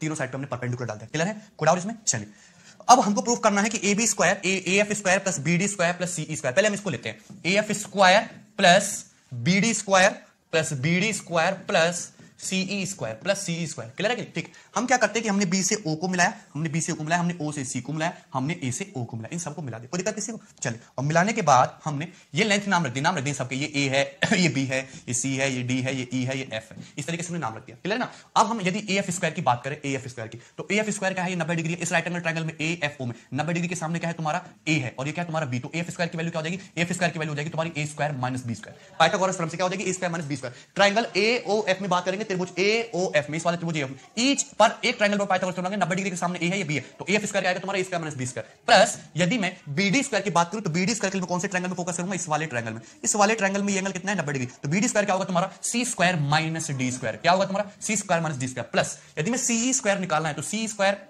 क्या है आपका, कौन से ट्रायंगल में फोकस करूंगा मैं, इस वाले ट्रायंगल में, ये आपका राइट एंगल ट्रायंगल है, 90 डिग्री के सामने क्या है ई, ये क्या है एफ, तो क्या आएगा तुम्हारा E square minus F square, तो ये आई आपकी लेफ्ट हैंड साइड, ठीक है ना, रिजल्ट की, कोई डाउट में। चलिए अब अगर मैं राइट हैंड साइड की बात करूं, राइट हैंड साइड क्या होगी आपकी, राइट हैंड साइड क्या होगी आपका B F square plus C D square plus A square, देखते हैं क्या आता है, B F square plus C D square plus A square, clear है, कोई डाउट इसमें। चलिए ध्यान से देखेंगे, अब हमको चाहिए बीएफ स्क्वायर, तो कौन से ट्रायंगल में, इस वाले राइट एंगल ट्रायंगल में, 90 डिग्री के सामने क्या है आपका सी, तो क्या आएगा आपका C square minus B square plus, हमको चाहिए सी डी स्क्वायर कौन से ट्रायंगल में है, हम किसमें बात करें, इसमें, ये रहा आपका सी डी, यहां पे पाइथागोरस थ्योरम लगाएंगे 90 डिग्री, क्या है तुम्हारा ई और डी, क्या आएगा तुम्हारा E square minus D square plus, आपको क्या चाहिए ए स्क्वायर, तो ए कौन से ट्रायंगल में, इस ट्रायंगल में ए स्क्वायर है, 90 डिग्री सामने ए और एफ, क्या आएगा तुम्हारा A square minus F square, क्या आएगा तुम्हारा A square minus F square, clear है, कोई डाउट में किसी को। अब अगर ध्यान से देखो तो क्या ये चीज और ये चीज बराबर नहीं है, क्या दोनों चीज बराबर नहीं है, ध्यान से देखो जरा गौर से, दोनों चीज आपस में एकदम बराबर है, कोई दिक्कत किसी को, दोनों चीज आपस में एकदम बराबर है, क्लियर है। अगर दोनों चीज आपस में बराबर है तो ये दोनों रिजल्ट भी आपस में बराबर होने चाहिए कि नहीं, ये दोनों रिजल्ट आपस में बराबर होने चाहिए, यानी कि आपका ए एफ स्क्वायर एक अल्टरनेट ऑर्डर पर लिखना ए एफ स्क्वायर, क्लियर, ये वाला plus B D square plus CE square, B D square plus CE square बराबर होना चाहिए आपका किसके, B F square plus C D square plus A square, क्या होना चाहिए, बराबर होना चाहिए, क्लियर है, यही एक स्टैंडर्ड रिजल्ट है। और अगर मैं इनकी साइड पे कहीं पे इस तरीके से स्क्वायर भी बना दूं तो ये भाई बी डी स्क्वायर का मतलब ही क्या होता है, स्क्वायर का एरिया, तो जितने भी एरिया अल्टरनेट ऑर्डर में बनेंगे उन सब का सम भी क्या होना चाहिए आपका, बराबर होगा, अल्टरनेट ऑर्डर में, एक के बाद एक छोड़ के, क्लियर है, कोई डाउट इसमें। चलिए अब जो हमसे क्वेश्चन पूछा गया था, अब हम उसकी बात करते हैं कि क्वेश्चन क्या था, ठीक है, चलिए ध्यान से देखेंगे, ठीक है, सारे के सारे जितने भी क्वेश्चन है आपको पाइथागोरस थ्योरम से सॉल्व करने हैं, ठीक है ना, ओके। Now question number 8। अब देखिए इसको, यहां पे ये ट्रायंगल दिया आपको, ट्रायंगल एबीसी, त्रिभुज एबीसी, त्रिभुज एबीसी में पॉइंट ओ से परपेंडिकुलर डाले गए तीनों साइड पे, एबीसी पे, A B O D O E O F, उन पे बनाए गए स्क्वायर्स, ठीक है ना। और आपसे पूछा है एक्स की वैल्यू पूछे, तो अभी हमने समझाया कि क्या कर सकते हैं, अल्टरनेट ऑर्डर में जो स्क्वायर बनेंगे उनके एरिया का सम क्या होगा, बराबर। तो ये क्या है तुम्हारा 81, क्लियर, ये क्या है तुम्हारा 36, ये क्या है तुम्हारा x। तो 81 प्लस 36 प्लस x बराबर होगा किसके, किसके बराबर होगा, ये क्या है तुम्हारा 25, ये क्या है तुम्हारा 100 और ये क्या है तुम्हारा 49, है कि नहीं, बराबर होगा 25 प्लस 100 प्लस 49, क्लियर है। तो यहां से मुझे सिर्फ x की वैल्यू निकालनी है, तो 125 प्लस 49 माइनस ये कितना हो जाएगा, कैसे प्लस 36 117, तो 125 माइनस 117 ये 8 हो गया, और 8 प्लस 49 यानी कि x बराबर कितना हो गया तुम्हारा 57, x बराबर कितना आ गया तुम्हारा 57, क्लियर है कि नहीं। तो ये जो स्क्वायर है इसका एरिया कितना होगा आपका 57। अगर साइड पूछता तो साइड कितनी आ जाती है, √57, साइड कितनी जाती है आपकी √57, क्लियर है। कोई डाउट इसमें किसी को, तो बहुत आसान सा क्वेश्चन था, इजी क्वेश्चन था, क्लियर है। चलिए नेक्स्ट देखेंगे question number 9। Yes again very important and very good question, बहुत बढ़िया सवाल है, बहुत बढ़िया सवाल है। ABCD is a quadrilateral, ABCD एक चतुर्भुज है सच दैट AB बराबर 5 एंड CD बराबर 7, AB बराबर 5 एंड CD बराबर 7, BC बराबर 17 एंड AD बराबर 25। Also angle ABC plus angle BCD बराबर 270 degree. Find the area of quadrilateral ABCD, इसका क्वाड्रिलेटरल का एरिया बताना है, क्लियर ना, कि बहुत इंपॉर्टेंट क्वेश्चन है, ठीक है, पाइथागोरस थ्योरम पे। और इस टाइप का कोई भी क्वेश्चन है तो आप कैसे सॉल्व करोगे, देखो ट्रायंगल का एरिया निकालना आता है, लेकिन क्वाड्रिलेटरल का एरिया निकालने में दिक्कत होती है, स्पेशली जब आपको साइड में देखे एंगल गिवन हो, तो वो क्वेश्चन कैसे करोगे वो मुझे आपको सिखाना, ठीक है। जैसे आपके पास एक चतुर्भुज है, जैसे दिखा गया ABCD क्वाड्रिलेटरल है, इस तरीके से आपका क्वाड्रिलेटरल ये गिवन है ABCD, so this is your quadrilateral ABCD, ठीक है, क्वाड्रिलेटरल ABCD, ये आपका A पॉइंट है, ये आपका B पॉइंट है, आपका C पॉइंट है, आपका D पॉइंट है, दिखा सबको। चलिए नाउ अब फोकस करना है, आपको इसमें दिया क्या, आपको दिया CD बराबर 7, कोई दिक्कत नहीं, CD बराबर दिया आपको 7, BC बराबर कितना दिया आपको 17, और BC बराबर क्या दिया 17, दिख नहीं रहा पर मान लीजिए कोई दिक्कत नहीं है, और AD की वैल्यू कितनी दी है 25, साइड AD की वैल्यू कितनी दी है 25। एंगल ABC मतलब दिस एंगल, और एंगल BCD मतलब दिस एंगल, इन दोनों का सम कितना दिया है आपको 270 डिग्री, एंगल ABC और एंगल BCD का सम 270 degree. Find the area of quadrilateral, तो इस क्वाड्रिलेटरल का एरिया क्या है, कोई दिक्कत इसमें किसी को, क्लियर है। चलिए देखो क्वेश्चन बहुत आसान है, लेकिन हमको यहां पे साइड नहीं दे रखी, चौथी साइड नहीं दे रखी, एंगल का सम दे रखा है, और एंगल का सम भी ये यूनिक वैल्यू 270 डिग्री दे रखी है, तो सम 270 डिग्री दिया क्यों है, ये यूज करना। जब भी आपको इस टाइप का क्वेश्चन पेपर में दिखे तो हमेशा इस क्वाड्रिलेटरल को आगे बढ़ा दो, हमेशा इस क्वाड्रिलेटरल को क्या कर दो, आप आगे बढ़ा दो, पूरा करके एक ट्रायंगल बना दो, आगे बढ़ा दो और क्या कर दो, ट्रायंगल बना दो। ये आगे बढ़ा दिया और हमने क्या बना दिया, ट्रायंगल बना दिया इस तरीके से, कोई दिक्कत इसमें किसी को। और इस पॉइंट को मान लिया मैंने P, इस पॉइंट को क्या मान लिया हमने P, ये जो BC है ये BC ही आपका 7 है, कोई डाउट इसमें किसी को, क्लियर है। चलिए अगर आप ध्यान से देखो तो क्वेश्चन को बहुत इजी कर सकते हो। आपका ये जो क्वाड्रिलेटरल का जो एरिया है क्या है, मैं पूरे बड़े वाले ट्रायंगल PAD के एरिया में से, बड़े वाले ट्रायंगल PAD के एरिया में से मैं छोटे ट्रायंगल PBC का एरिया माइनस करके नहीं निकाल सकता क्या क्वाड्रिलेटरल का एरिया, पूरे बड़े त्रिभुज PAD के एरिया में से छोटे ट्रायंगल PBC का एरिया माइनस कर दो तो आपके क्वाड्रिलेटरल का एरिया आ जाएगा नहीं जो आपको चाहिए, क्लियर है, ठीक है। तो बहुत आसान है। अब देखिए ध्यान से, अगर इन दोनों का सम 270 डिग्री है तो ऑब्वियस सी बात है कि ये जो एंगल बना होगा, ये जो एंगल आपका बना, ये एंगल आपका 90 डिग्री का होगा। ये जो एंगल है ये एंगल कितने का होगा आपका 90 डिग्री का होगा। मैंने समझा रखा आपको कि यदि कोई भी ट्रायंगल है तो यदि तुम इस तरीके से एक्सटीरियर एंगल बनाओगे तो इन दोनों का जो सम होता है वो 180 डिग्री प्लस ए होता है। ये तो 270 है तो 180 प्लस 90 है, तो ये एंगल कितना बचा 90 डिग्री का, क्लियर है कि नहीं। दिस एंगल इज 90 डिग्री, तो इन दोनों का सम 180 प्लस 90 270 होना चाहिए। तो इस तरीके से ट्रायंगल APD क्या बन गया, एक राइट एंगल ट्रायंगल बन गया। कोई दिक्कत इसमें किसी को, आसान है चीजें, क्लियर है, विदाउट ओके। इसके बाद ध्यान से देखते हैं ओके चलिए अब क्या करना है आपको, ये ABCD, इसमें साइड BC के लिए 17 दिया, सॉरी साइड BC के लिए क्या दिया आपको 17, ये 17 दिया साइड BC, क्लियर है। अच्छा साइड BC के लिए 17 दिया, अब 90 डिग्री है और आंसर जो है आपके इंटीजर में दे रखे हैं, तो आंसर इंटीजर में दे रखे हैं, तो ये ट्रायंगल PBC फोकस करो। ये मुझे 17 दिखाई दे रहा है, 17 को देख के दिमाग में घंटी बजती है, 8 15 17 ट्रिपलेट होता है, 17 को देख के घंटी बजती है, 8 15 17 ट्रिपलेट होता है, 90 डिग्री के सामने 17 दिख रहा है। अगर बड़े वाले ट्रायंगल PAD को देखो तो 90 डिग्री के सामने 25 और 25 को दिमाग में देख के घंटी बजती है कि 15 20 25 ट्रिपलेट होता है, 15 20 25 ट्रिपलेट होता है, 15 20 25, क्लियर है। कोई डाउट इसमें किसी को, क्लियर है। तो अगर मैं इस साइड को सपोज 8 मानता हूं और इस साइड को मानता हूं मैं कितना 15, इस साइड को कितना मानता हूं मैं थोड़ी देर के लिए 15, तो 8 15 17 ट्रिपलेट होता है। साइड AB की वैल्यू कितनी दी है 5, तो साइड AB की वैल्यू दी है आपको यहां से यहां तक की 5, क्लियर। साइड AB की वैल्यू कितनी दी है 5, तो पूरा 15 प्लस 5 कितना हो गया तुम्हारा 20 हो गया, और ये 8 प्लस 7 पूरा कितना हो गया तुम्हारा 15 हो गया, और 20 और ये 15 कितना आ गया पाइथागोरस थ्योरम से 25 आ गया। सारी कंडीशन सेटिस्फाइड हो गई जितनी होनी चाहिए, कोई दिक्कत इसमें किसी को? भाई पाइथागोरस ट्रिपलेट मैंने आपको बताया 8 15 17 15 20 25। ध्यान से देखना, बहुत अच्छा क्वेश्चन है। तो 25 दिया है, 7 दिया है, 5 दिया है, 17 दिया है। 17 को देख के तुरंत घंटी बजी 8 15 17। तो इसको मैंने 8 लिया, उसको मैंने 15 लिया, क्योंकि मैं इसको 15 लूंगा तो 15 प्लस 7 22 हो जाएगा, और 25 के ट्रिपलेट में कभी 22 नहीं आता। तो हमने इसको 8 लिया, इसको 15 लिया, तो 15 प्लस 5 पूरी साइड कितनी होगी 20, और 8 प्लस 7 पूरी साइड कितनी होगी 15। 20 15 ट्रिपलेट कितना होता है 25। 20 15 20 25। भाई 3 4 5 में यदि 5 से मल्टीप्लाई करोगे तो 5 से 15 5 20 5 25 ट्रिपलेट आएगा। तो मुझे सारी साइड्स पता है। ये एंगल कितने का है 90 डिग्री का। कोई डाउट किसी को? चलिए अब ध्यान से देखो, मुझे चाहिए क्वाड्रिलेटरल एबीसीडी का एरिया। तो पूरे बड़े ट्रायंगल पीएडी के एरिया में इसमें छोटे ट्रायंगल पीबीसी का एरिया माइनस कर दूं, तो ये जो क्वाड्रिलेटरल है मेरा, इस क्वाड्रिलेटरल का जो एरिया होगा, राइट एंगल ट्रायंगल का एरिया सबको निकालना आता है। क्या होता है राइट एंगल ट्रायंगल का एरिया? तो यदि मैं पूरे बड़े ट्रायंगल के एरिया की बात करूं, तो बड़े ट्रायंगल का जो एरिया होगा या ट्रायंगल पीएडी का जो एरिया होगा वो क्या होगा 1/2। ये कितना है तुम्हारा 20, और ये कितना है तुम्हारा 15। तो 1/2 20 इंटू 15, उसमें से क्या माइनस करना पड़ेगा 1/2 छोटे ट्रायंगल का एरिया। छोटे ट्रायंगल की साइड 15, साइड 8 के बीच के एंगल 90। तो 1/2 15 इंटू 8, 1/2 परपेंडिकुलर इंटू 20। तो 2 से 20 10 बार, तो 15 इंटू 10 कितना हो गया 150, माइनस 2 से 8 4 बार, 15 चौका कितना हो गया 60, और 150 माइनस 60 कितना हो गया 90। यानी कि इस क्वेश्चन का जो राइट आंसर है वो कितना है 90। क्लियर है? कोई डाउट्स में किसी को? अदरवाइज आप इसमें सुबह से शाम तक परेशान होते रहेंगे कि साइड निकाल लो, ये यहां से परपेंडिकुलर डाल लो, वो डाल लो, सिर्फ अपना दिमाग का फ्रस्ट्रेशन नहीं बढ़ाएंगे, होना कुछ है नहीं। क्लियर है ना? तो इस टाइप का क्वेश्चन है तो आपको इस तरीके से करना है कि इसको ट्रायंगल को क्या कर दो कंप्लीट। देखिए अब हम करेंगे क्वेश्चन नंबर 10। ये भी उसी टाइप का क्वेश्चन है जैसा मैंने भी आपको कराया था, और ये क्वेश्चन 2017 मेंस के पेपर में आया था, और ये उन क्वेश्चंस में से एक है जिन क्वेश्चंस ने बच्चों को परेशान किया था। वैसे बहुत आसान सवाल है, लेकिन आपको मेथड पता होना चाहिए कि कैसे इस क्वेश्चन को हम सॉल्व करेंगे। ऐसा ही क्वेश्चन मैं करा भी चुका हूं। ठीक है, चलिए देखते हैं कैसे करेंगे। आपको एक क्वाड्रिलेटरल दिया है, चतुर्भुज दिया है PQRS। उसमें PQRS क्वाड्रिलेटरल में ये आपका एंगल दे रखा 60 डिग्री, 60 डिग्री, ये एंगल दे रखा है आपको 150 डिग्री। क्लियर है कि नहीं? ठीक है, और आपको साइड क्यूआर की वैल्यू दे रखी है 18, साइड क्यूआर की वैल्यू दे रखी है 18, और साइड पीएस की वैल्यू दे रखी है 9, और आपसे इस क्वाड्रिलेटरल का एरिया पूछा है। क्लियर है? और मैंने आपको बताया कि इस टाइप के सवालों को कैसे करना है। इस टाइप के सवालों को करने के लिए आपको इस क्वाड्रिलेटरल को कंप्लीट कर देना चाहिए और ट्रायंगल बना देना चाहिए। ठीक है, जैसे इस क्वेश्चन को मैं कराता हूं, ध्यान से देखेंगे। चलिए ओके ना, अब आपको एक क्वाड्रिलेटरल दिया है PQRS, तो ये हो जाएगा आपका क्वाड्रिलेटरल PQRS। ठीक है, क्वाड्रिलेटरल PQRS ना। क्लियर है? PQRS, इसमें ये एंगल कितना है आपका, ये एंगल आपका 60 डिग्री का है, ये एंगल कितना आपका, ये एंगल आपका 60 डिग्री का है, ये एंगल कितना गिवन है, ये एंगल आपको 150 डिग्री गिवन है, ये साइड आपकी 18 है और ये साइड आपकी 9 है। कोई डाउट इसमें? तो हमने क्या बोला इस टाइप के क्वेश्चन में, बोला कि इसको फिगर को खींच के कंप्लीट ट्रायंगल, पूरा ट्रायंगल बना दीजिए। यदि मैं इसको इस तरीके से आगे बढ़ाऊं और इसको इस तरीके से आगे बढ़ाऊं तो मेरा ये ट्रायंगल नहीं बन सकता कंप्लीट। मैंने ट्रायंगल इस पॉइंट को मान लिया मैंने T, तो ट्रायंगल QRT बन गया। क्लियर ना? अगर मुझे क्वाड्रिलेटरल का एरिया चाहिए तो क्या पूरे कंप्लीट ट्रायंगल TQR के एरिया में से, कंप्लीट ट्रायंगल TQR के एरिया में से मैं छोटे ट्रायंगल TPS का एरिया माइनस करके नहीं निकाल सकता? बिल्कुल निकाल सकते हो। छोटू ट्रायंगल TPS का एरिया माइनस करके नहीं निकाल सकते? आसानी से निकाल सकते हैं। क्लियर है ना? ओके, कोई डाउट इसमें? अगर ये एंगल आपका 150 डिग्री का है तो ये एंगल आपका कितना बचा 90 डिग्री का, 60 60 120 150 270 90 डिग्री का, तो ये एंगल भी आपका कितने का है 90 डिग्री का एंगल है। ये 60 डिग्री है, ये 60 डिग्री है, तो पूरा थर्ड एंगल फिर कितना बचा इस ट्रायंगल का, ये एंगल भी 60 डिग्री हो गया। यानी कि ये कैसा ट्रायंगल बन गया, थोड़ा टेढ़ा सा लग रहा है, कैसा ट्रायंगल बन गया आपका एक इक्विलेटरल ट्रायंगल है, समबाहु त्रिभुज बन गया।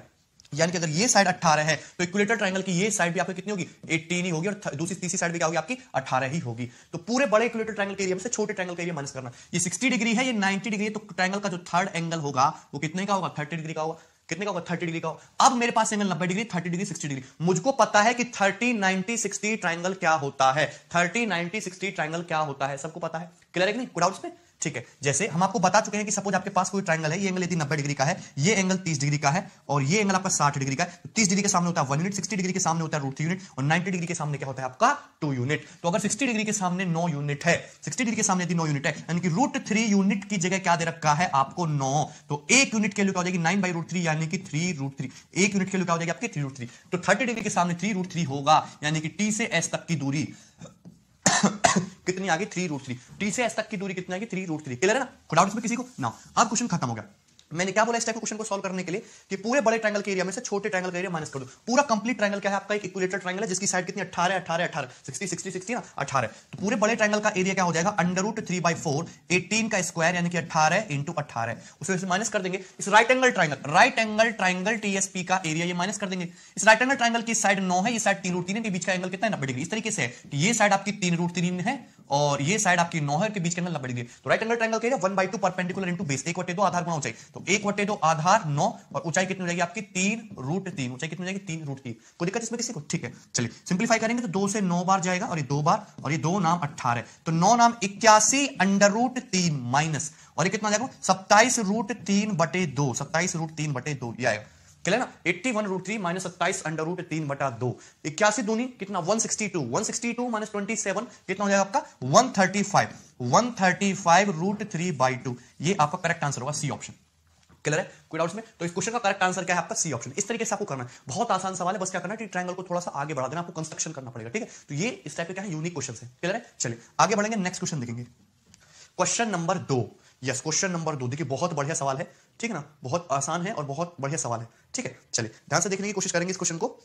Now in the given figure ABC is equilateral triangle, pure Pythagoras theorem का क्वेश्चन है। ABC is equilateral triangle, ABC एक इक्विलेटरल ट्रायंगल है, then find the value of AD। तो AD की वैल्यू क्या है, AD की वैल्यू क्या है, क्लियर है, AD की वैल्यू क्या है, okay, then find the value of AD। चलिए ओके, ठीक है, ABC क्या है, एक इक्विलेटरल ट्रायंगल है, तो आपसे पूछा कि AD की वैल्यू क्या है। AD मतलब आपसे ये कांटा दूरी पूछी है, ये कांटा दूरी क्या है आपकी, ये कांटा दूरी AD, इसकी वैल्यू क्या है, क्लियर है, कोई डाउट इसमें, AD की वैल्यू आपको निकालनी, ठीक है। तो देखो इसको करने के तरीके बहुत सारे हो सकते हैं, लेकिन क्वेश्चन बहुत अच्छा है, इसको दिमाग लगाने की कोशिश करेंगे। आपको इक्विलेटरल ट्रायंगल रखा है, यहां पे राइट एंगल ट्रायंगल बना रखा है BEC, एक राइट एंगल ट्रायंगल बना रखा है ADC, और आपसे वैल्यू पूछी है AD की, कैसे करेंगे क्वेश्चन को सॉल्व, ठीक है। देखो करने के तरीके बहुत सारे हैं, पर मैं आपको सिंपल पाइथागोरस थ्योरम से इसको सॉल्व करने की कोशिश करूंगा। मैंने AD को क्या मान लिया, थोड़ी देर के लिए x मान लिया, AD को क्या मान लिया, हमने सिंपली x मान लिया, AD को सिंपली x मान लिया। ये एंगल कितने का दिया, 90 डिग्री, एंगल 90 डिग्री का दिया है, इसका यूज मैं तभी कर पाऊंगा यदि मैं साइड को सपोज y मान लेता हूं थोड़ी देर के लिए। मैंने E से C तक की दूरी को क्या मान लिया, y मान लिया, तो DC स्क्वायर कितना हो गया, DC स्क्वायर कितना हो गया, DC स्क्वायर जो हो गया तुम्हारा, अगर मैं साइड DC के स्क्वायर की बात करूं और मैं साइड AD के स्क्वायर की बात करूं, तो इक्विलेटरल ट्रायंगल की साइड आ जाएगी, इक्विलेटरल ट्रायंगल की साइड यानी कि AC स्क्वायर। कोई दिक्कत किसी को?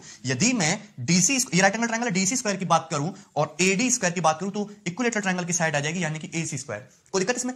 DC स्क्वायर क्या है, इस छोटे वाले राइट एंगल ट्रायंगल में ये 7 है, y है, तो 90 डिग्री के सामने DC स्क्वायर क्या होगा तुम्हारा, 7 स्क्वायर, क्या होगा तुम्हारा 7 स्क्वायर प्लस, एक second, 7 square plus Y square, क्या होगा तुम्हारा 7 square plus Y square plus AD square ही तो मुझे निकालना है, AD स्क्वायर मुझे एक्स स्क्वायर ही निकालना है। ये इक्विलेटरल ट्रायंगल की साइड है, ये क्या है, इक्विलेटरल ट्रायंगल की साइड का स्क्वायर है, AC स्क्वायर का इक्विलेटरल ट्रायंगल की साइड ही तो है, इक्विलेटरल ट्रायंगल की साइड का स्क्वायर। कोई दिक्कत किसी को? हमने ये 7 है, इसको y मान लिया, तो ये राइट एंगल ट्रायंगल से इस वाले समकोण त्रिभुज से ये कितना आ जाएगा, 7 स्क्वायर प्लस वाई स्क्वायर। अब बड़ी इस वाले राइट एंगल ट्रायंगल में ये side 7 square plus Y square है, और इसका स्क्वायर का एक्स स्क्वायर बराबर क्या आ जाएगा आपका, इक्विलेटरल ट्रायंगल की साइड का स्क्वायर।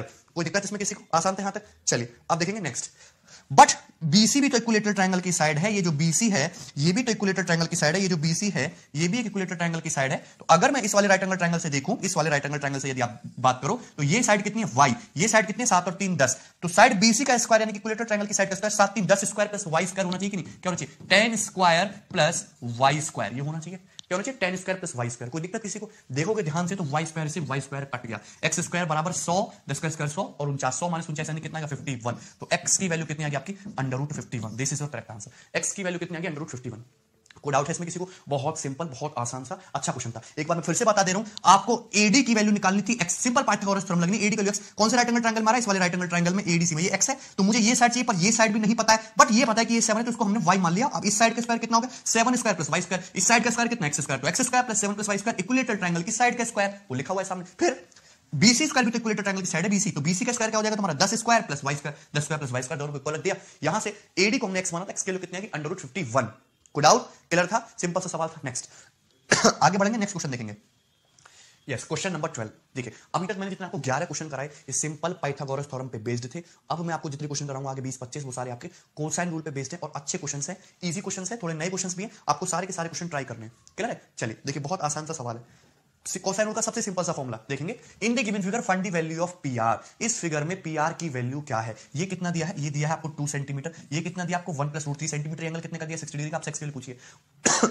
और मैंने आपसे हमेशा बोला है यदि किसी भी ट्रायंगल में आपको एक एंगल गिवन है और 2 साइड गिवन है, तो थर्ड साइड के लिए निकालने के लिए आप हमेशा कोसाइन रूल लगाओगे। तो यहां पे आप कोसाइन रूल लगाने की कोशिश करोगे, तो cos 60 डिग्री की वैल्यू क्या होनी चाहिए, cos 60 डिग्री का मतलब आजू बाजू वाली साइड के स्क्वायर का सम, यानी कि 2 स्क्वायर प्लस 1 + √3 का whole square minus opposite side का स्क्वायर यानी कि एक्स स्क्वायर अपॉन आजू बाजू वाली साइड का प्रोडक्ट का डबल 2 × 2 × 1 + √3, ये हो जाएगा। कोई दिक्कत किसी भाई को इसमें? cos 60 डिग्री सभी को पता है कि 1/2 होता है, 2 का स्क्वायर सभी को पता है कि 4 होता है, प्लस 1 + √3 का स्क्वायर कितना होता है 1 + 3 + 2 √3, यानी कि क्या हो गया तुम्हारा 4 + 2 √3 minus x square upon 2 × 2 plus ये 2 है, 2 के अंदर गुणा कर देते 2 + 2 √3, इस टाइप से हो जाएगा। आप देखोगे तो 2 से आपका 2 कट गया, 2 + 2 √3 आपके इधर आ गया, तो 2 + 2 √3 बराबर 4 + 4 यानी कि 8 + 2 √3 माइनस एक्स स्क्वायर, 2 √3 से 2 √3 कैंसिल आउट हो गया, तो एक्स स्क्वायर बराबर कितना आ गया 8 माइनस 2 यानी कि 6। तो एक्स की वैल्यू कितनी आ गई √6। एक्स की वैल्यू कितना है √6 यानी कि साइड पी आर की वैल्यू क्या आ जाएगी आपकी √6। B option is your correct answer. Clear है? कोई डाउट इसमें किसी को? बहुत सिंपल आसान सा क्वेश्चन था। ऐसा क्वेश्चन भी आपके प्री के पेपर में आ सकता है जहां पे आपको सिंपल कोसाइन रूल लगाना है और कुछ भी नहीं करना है। ठीक है, चलिए नेक्स्ट देखेंगे। नेक्स्ट क्वेश्चन, ठीक है, ये भी आपका सेम इसी टाइप का क्वेश्चन है। Okay, in the given figure the length of each side of triangle ABC are given if angle BAC बराबर 60 डिग्री। ये एंगल कितने का दिया है आपको? 60 डिग्री का दिया है। तो आपसे x की वैल्यू पूछिए कितना है आपका x + 6, ये कितना x + 4, ये कितना है आपका x। तो आपको x की वैल्यू पूछिए। सबसे सिंपल तरीका क्या कि आप यहां पे क्या लगा दीजिए? Cosine rule. तो यहां पे कोसाइन रूल लगाने बैठेंगे तो cos 60 डिग्री बराबर आजू बाजू वाली साइड के स्क्वायर का सम। तो आजू बाजू वाली साइड के स्क्वायर का सम करेंगे तो यहां पे कितना हो जाएगा आपका? आजू बाजू वाली साइड के स्क्वायर का सम करोगे तो कितना? cos 60 के आजू बाजू क्या है तुम्हारा? x स्क्वायर प्लस x + 6 का होल स्क्वायर, ठीक है ना, और माइनस अपोजिट साइड यानी कि x + 4 का होल स्क्वायर, x + 4 का whole square upon 2 × x + 4, 2 × x + 4, ये हो जाएगा ना। अब देखिए cos 60 डिग्री जो होता है, cos 60 डिग्री की वैल्यू क्या होती है आपकी? 1/2 होती है। तो cos 60 डिग्री 1/2, 2 से आपका 2 कट गया। इसको इधर शिफ्ट कर देते हैं तो x स्क्वायर + 4x बराबर क्या आ गया आपका? क्या गया? सिंपल सा खोलना ही तो है। x स्क्वायर x + 6 का होल स्क्वायर क्या होता है? x square + 12x + 36 minus, clear है? x + 4 का होल स्क्वायर खोलोगे तो माइनस का x स्क्वायर माइनस का 16 माइनस का 8x। क्लियर है? आप देखेंगे तो x स्क्वायर से आपका x स्क्वायर कटेगा, इस x स्क्वायर से आपका x स्क्वायर कट गया। क्लियर है? ओके, उसके बाद x + 6, ठीक है। यहां पे कितना है आपका? 4x। यहां पे क्या 4x और 12x - 8x, ये कितना हो गया आपका? 4x। तो यहां पे आई थिंक कुछ गड़बड़ हो गया है। x स्क्वायर + 4x बराबर x square + 12x + 36 minus x square minus 16 minus 8x। ठीक है, आपको निकालिए यहां पे क्या? x की वैल्यू। तो यहां पे आप देखोगे तो 12x - 8x से कितना हो जाएगा आपका? प्लस का 4x। तो 4x से तो 4x आपका कट गया। तो एक सेकंड, x + 6 x + 4, तो 1/2 x स्क्वायर + x + 6 का whole square minus 2 × x + 4। Okay, 2 से 2 x स्क्वायर + 4x बराबर x square + x square + 12x + 36 minus x square minus 16 minus 8x।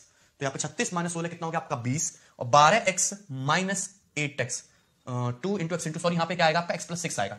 यहाँ पे क्या आएगा आपका? x + 6 आएगा, ठीक है ना। x आजू बाजू वाली साइड का प्रोडक्ट करोगे तो 2 × x + 6 आएगा, तो x स्क्वायर + 6x होगा, सॉरी, ठीक है। तो x square + 6x 12x - 8x 4x 6x - 4x कितना हो गया आपका? 2x। 2x बराबर 36 - 16 यानी कि 20 और x बराबर 20/2 यानी कितना आ गया आपका? 10। तो x की वैल्यू कितनी आ गई आपका? 10। C option is your correct answer. Clear है?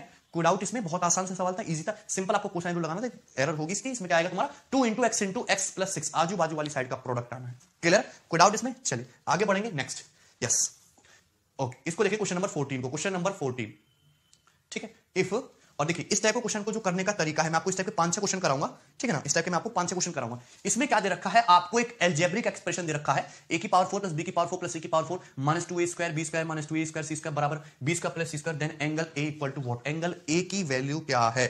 क्लियर है? तो कैसे करेंगे? यहां पे ये जो ABC है, पहले तो देख लेते हैं इसका मतलब क्या है। एक स्टैंडर्ड ट्रायंगल को इस तरीके से दिखाते हैं ABC, वर्टेक्स A के सामने की साइड स्मॉल है, वर्टेक्स B के सामने की side small b, vertex C के सामने की साइड स्मॉल c। ये हो गया एंगल A, ये हो गया एंगल B, ये हो गया एंगल C। तो ये ABC जो है ट्रायंगल की साइड है। एंगल A के सामने स्मॉल है, एंगल B के सामने स्मॉल b, एंगल C के सामने स्मॉल c। आपको डायरेक्ट इसमें क्या दिया है? एक्सप्रेशन दिया है। तो ये एक्सप्रेशन है यदि ट्रायंगल की साइड में, तो त्रिभुज के कोण A की वैल्यू क्या होगी? एंगल A का मान क्या होगा? तो कैसे करेंगे इस क्वेश्चन को? बड़े ध्यान से देखना। सभी लोगों ने फॉर्मूला पढ़ा होगा, a + b + c के होल स्क्वायर का फॉर्मूला। a + b + c के होल स्क्वायर का फॉर्मूला होता है a² + b² + c² + 2ab + 2bc + 2ca। ये फॉर्मूला होता है a + b + c के होल स्क्वायर का। यदि मैं कोई वैल्यू नेगेटिव करता हूं, जिसमें यहां पे c की जगह माइनस c कर दिया, तो यहां पे प्लस c की जगह माइनस c हो जाएगा, तो माइनस c का स्क्वायर तो c² रहेगा। लेकिन यहां पे c की जगह आपका माइनस का c हो जाएगा, यहां पे c की जगह आपका माइनस का c हो जाएगा, यानी कि माइनस का 2bc और माइनस का 2ca हो गया। तो एक टर्म को माइनस करने की वजह से यहां पे ये तो इसका प्लस 20 का प्लस c² ही रहेगा हमेशा। AB पे कोई फर्क नहीं पड़ा क्योंकि AB दोनों पॉजिटिव है, लेकिन c के माइनस हो जाने की वजह से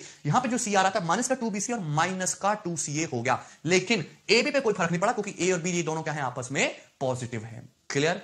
कोई डाउट? तो इस तरीके से आपको इस चीज को ऑब्जर्व करना है कि a + b + c का होल स्क्वायर क्या होता है? a² + b² + c², 2ab 2bc 2ca। ये फॉर्मूला आपको याद रखना है, अलजेब्रा में बताऊंगा अभी। लेकिन यदि सपोज मैंने यहां पे किसी टर्म को माइनस किया, मैंने c की जगह क्या पुट किया? -c पुट किया, c की जगह -c, तो a² + b² जहां भी c है माइनस c चिपका दीजिए, तो -c का स्क्वायर तो c² ही रहेगा, प्लस 2ab का 2ab रहेगा क्योंकि a और b दोनों पॉजिटिव है। लेकिन c की जगह -c करोगे तो ये माइनस का 2bc हो गया, c की जगह -c करोगे तो ये माइनस का 2c हो गया। तो c को नेगेटिव करने की वजह से जिन दो टर्म में आपका c आ रहा था वो दोनों भी क्या हो गए?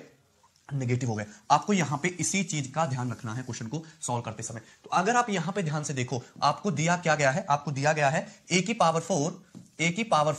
Plus b⁴ plus c⁴ minus 2a² b² minus 2a² c square minus 2a² c square बराबर b² c स्क्वायर। कोई दिक्कत इसमें किसी को? इसमें अभी तक यहां तक कोई दिक्कत नहीं होगी, आपको क्वेश्चन में दिया है। लेकिन अगर आप ध्यान से सोचो तो a की पावर 4 प्लस b की पावर 4 प्लस c की पावर 4, ये तो आपका a की पावर 4 तो a स्क्वायर का होल स्क्वायर है, b की पावर 4 तो b स्क्वायर का होल स्क्वायर है, c की पावर 4 तो c स्क्वायर का होल स्क्वायर है। लेकिन यहां पे जो माइनस का 2a² b स्क्वायर लिखा हुआ है, ये है 2 of minus a² b square, और ये जो प्लस माइनस का 2a² c स्क्वायर है, ये आपका twice of minus a² c square. तो ध्यान से देखो, अभी तो मैं आपको सीधा सीधा डिटेल में समझाऊंगा, अगले क्वेश्चन में मैं डायरेक्ट बताऊंगा, ये इतना लिखना नहीं है। देखिए यहां पे भी a स्क्वायर था, यहां पे भी a स्क्वायर था, दोनों जगह a स्क्वायर था, लेकिन दोनों ही जगह नेगेटिव का साइन है, यानी कि ये जो a स्क्वायर था ये नेगेटिव साइन के साथ था, ये आपने ऑब्जर्व किया। ये जो a स्क्वायर था ये नेगेटिव साइन के साथ था, इतना आपको ऑब्जर्व करना पड़ेगा। b स्क्वायर है c स्क्वायर है, मेरे पास a स्क्वायर b स्क्वायर है, और मेरे पास a स्क्वायर c स्क्वायर है, लेकिन दोनों जगह a स्क्वायर नेगेटिव साइन के साथ है, यानी कि a स्क्वायर नेगेटिव बना रहा है। क्लियर है? तो b स्क्वायर c स्क्वायर ये क्या होना चाहिए आपको? पॉजिटिव साइन के साथ होना चाहिए। यानी कि यदि मैं दोनों तरफ twice of b square c square दोनों तरफ ऐड कर दूं, तो इधर भी मैं 2b square c square add करूंगा, तो क्या हो जाएगा तुम्हारा?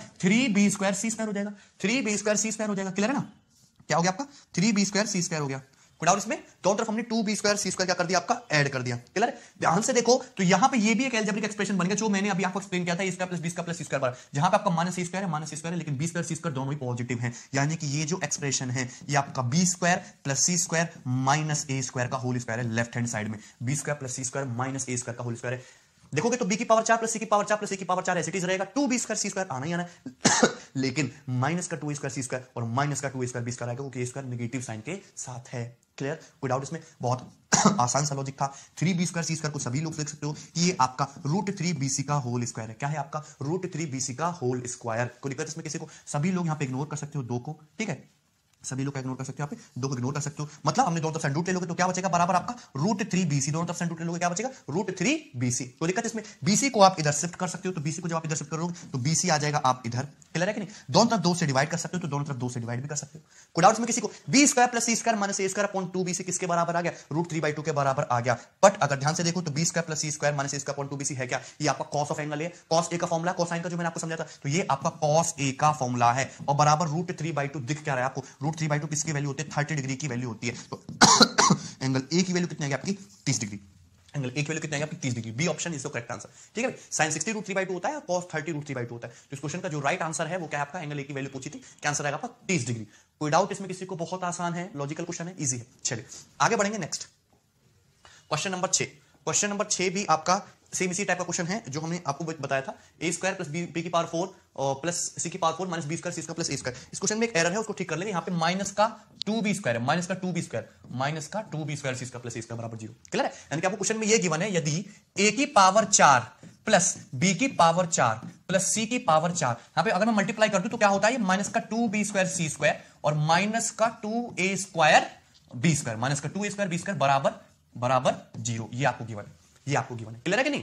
a की पावर 4 प्लस b की पावर 4 प्लस c की पावर 4 माइनस का 2b square c square minus का 2b स्क्वायर a स्क्वायर बराबर 0। तो आपसे क्या पूछा है? एंगल b की वैल्यू पूछिए। इतना भी सोचने की जरूरत नहीं है, आपको cos b का फॉर्मूला याद है, तो a square plus c square minus b square का होल स्क्वायर बनता है। तो हम भी डायरेक्टली भी सोच सकते हैं कि हम इसका plus c square plus b square का a square plus c square minus b square का फॉर्मूला बनाने की कोशिश करें। बट अगर आप यहाँ पे पैटर्न ऑब्जर्व करो तो कुछ दिक्कत नहीं है। a की पावर 4 प्लस b की पावर 4 प्लस c की पावर 4 माइनस का 2b square c square minus का 2b square c square. Clear है?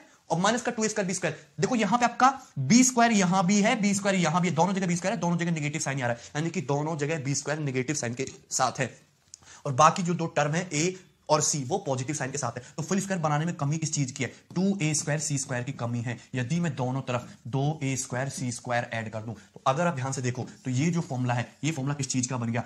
यहाँ पे देखिए a की पावर 4 प्लस b की पावर 4 प्लस c की पावर 4 है, minus 2b square c square minus 2 square b square plus 2a square c square है, b स्क्वायर दोनों जगह b स्क्वायर नेगेटिव साइन के साथ है, यानी कि a square plus c square तो होगा आपका पॉजिटिव, लेकिन b स्क्वायर आपका नेगेटिव साइन के साथ होगा। तो a square plus c square minus b square का होल स्क्वायर बराबर किसके हो गया? 2a स्क्वायर c स्क्वायर, जो कि क्या होता है आपका? √2ac का होल स्क्वायर, जो कि क्या होता है? √2ac का होल स्क्वायर। कोई दिक्कत इसमें किसी को? यदि आप दोनों तरफ से अंडर रूट लेंगे तो a square plus c square minus b square बराबर किसके आ जाएगा? √2ac। a square plus c square minus b square किसके आ जाएगा? √2ac। ac को यदि आप इधर शिफ्ट कर दीजिए तो ac जो है आपका इधर आ जाएगा। कोई दिक्कत? कोई दिक्कत किसी को? दोनों तरफ हम 2 से डिवाइड कर सकते हैं, तो 2 से आसानी से डिवाइड भी कर सकते हैं। क्लियर है? 3 लाइन में आपका सवाल सॉल्व हो जाएगा।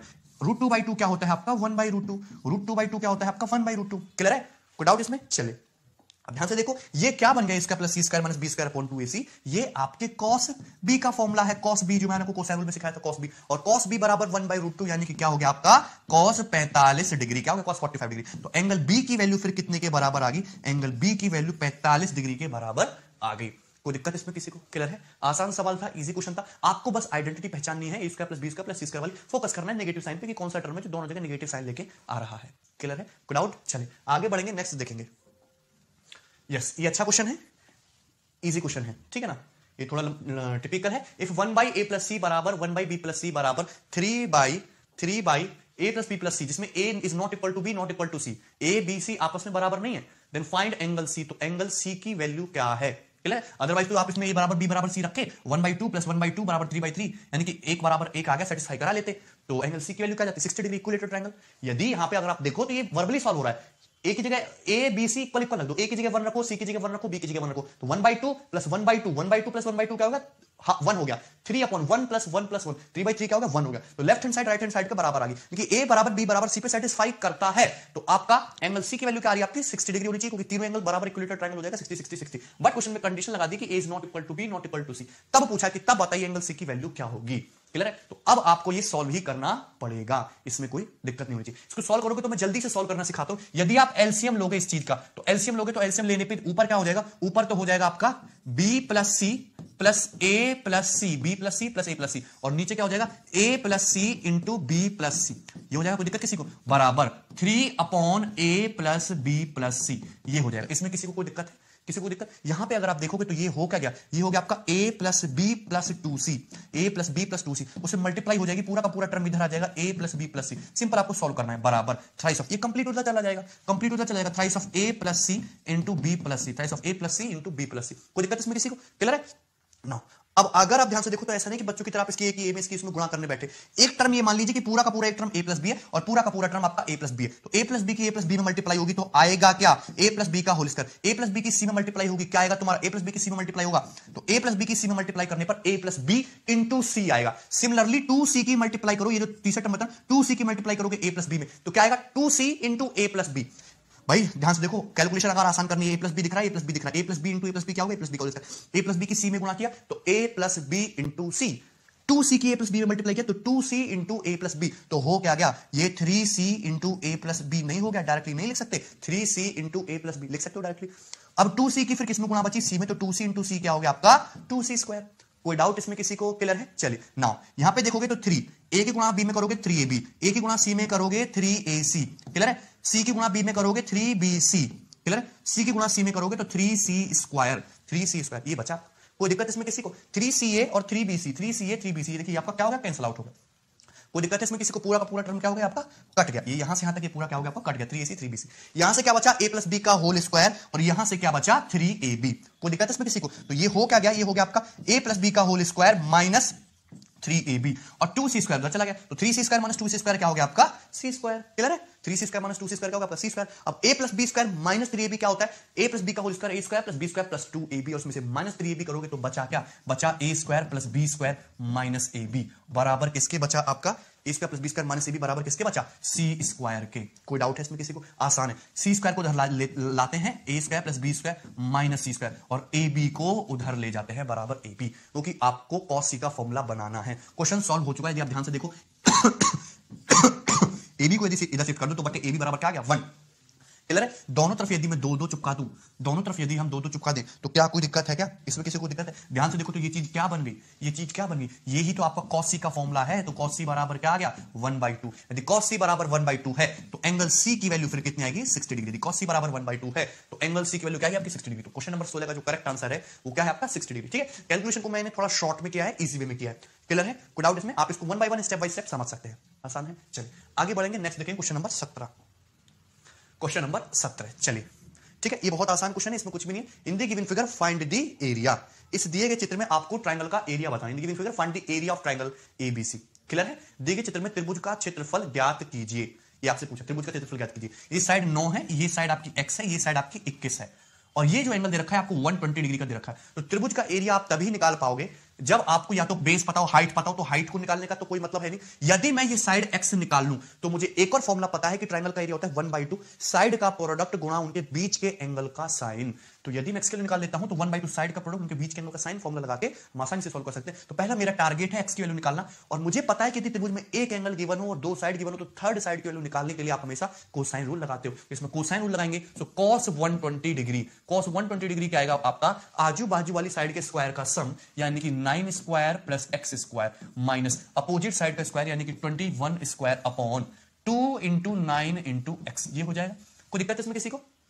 cos 120 डिग्री होता क्या है? सभी को पता है कि cos 120 डिग्री माइनस का हाफ होता है। मैं आपको समझाऊंगा, पर रट्टा मार लीजिए कि cos 120 डिग्री की वैल्यू माइनस की हाफ होती है, माइनस का 1/2। देखिए 2 से आपका 2 कट जाएगा, ये इधर आएगा तो क्या हो जाएगा, माइनस का 9x बराबर एक्स स्क्वायर।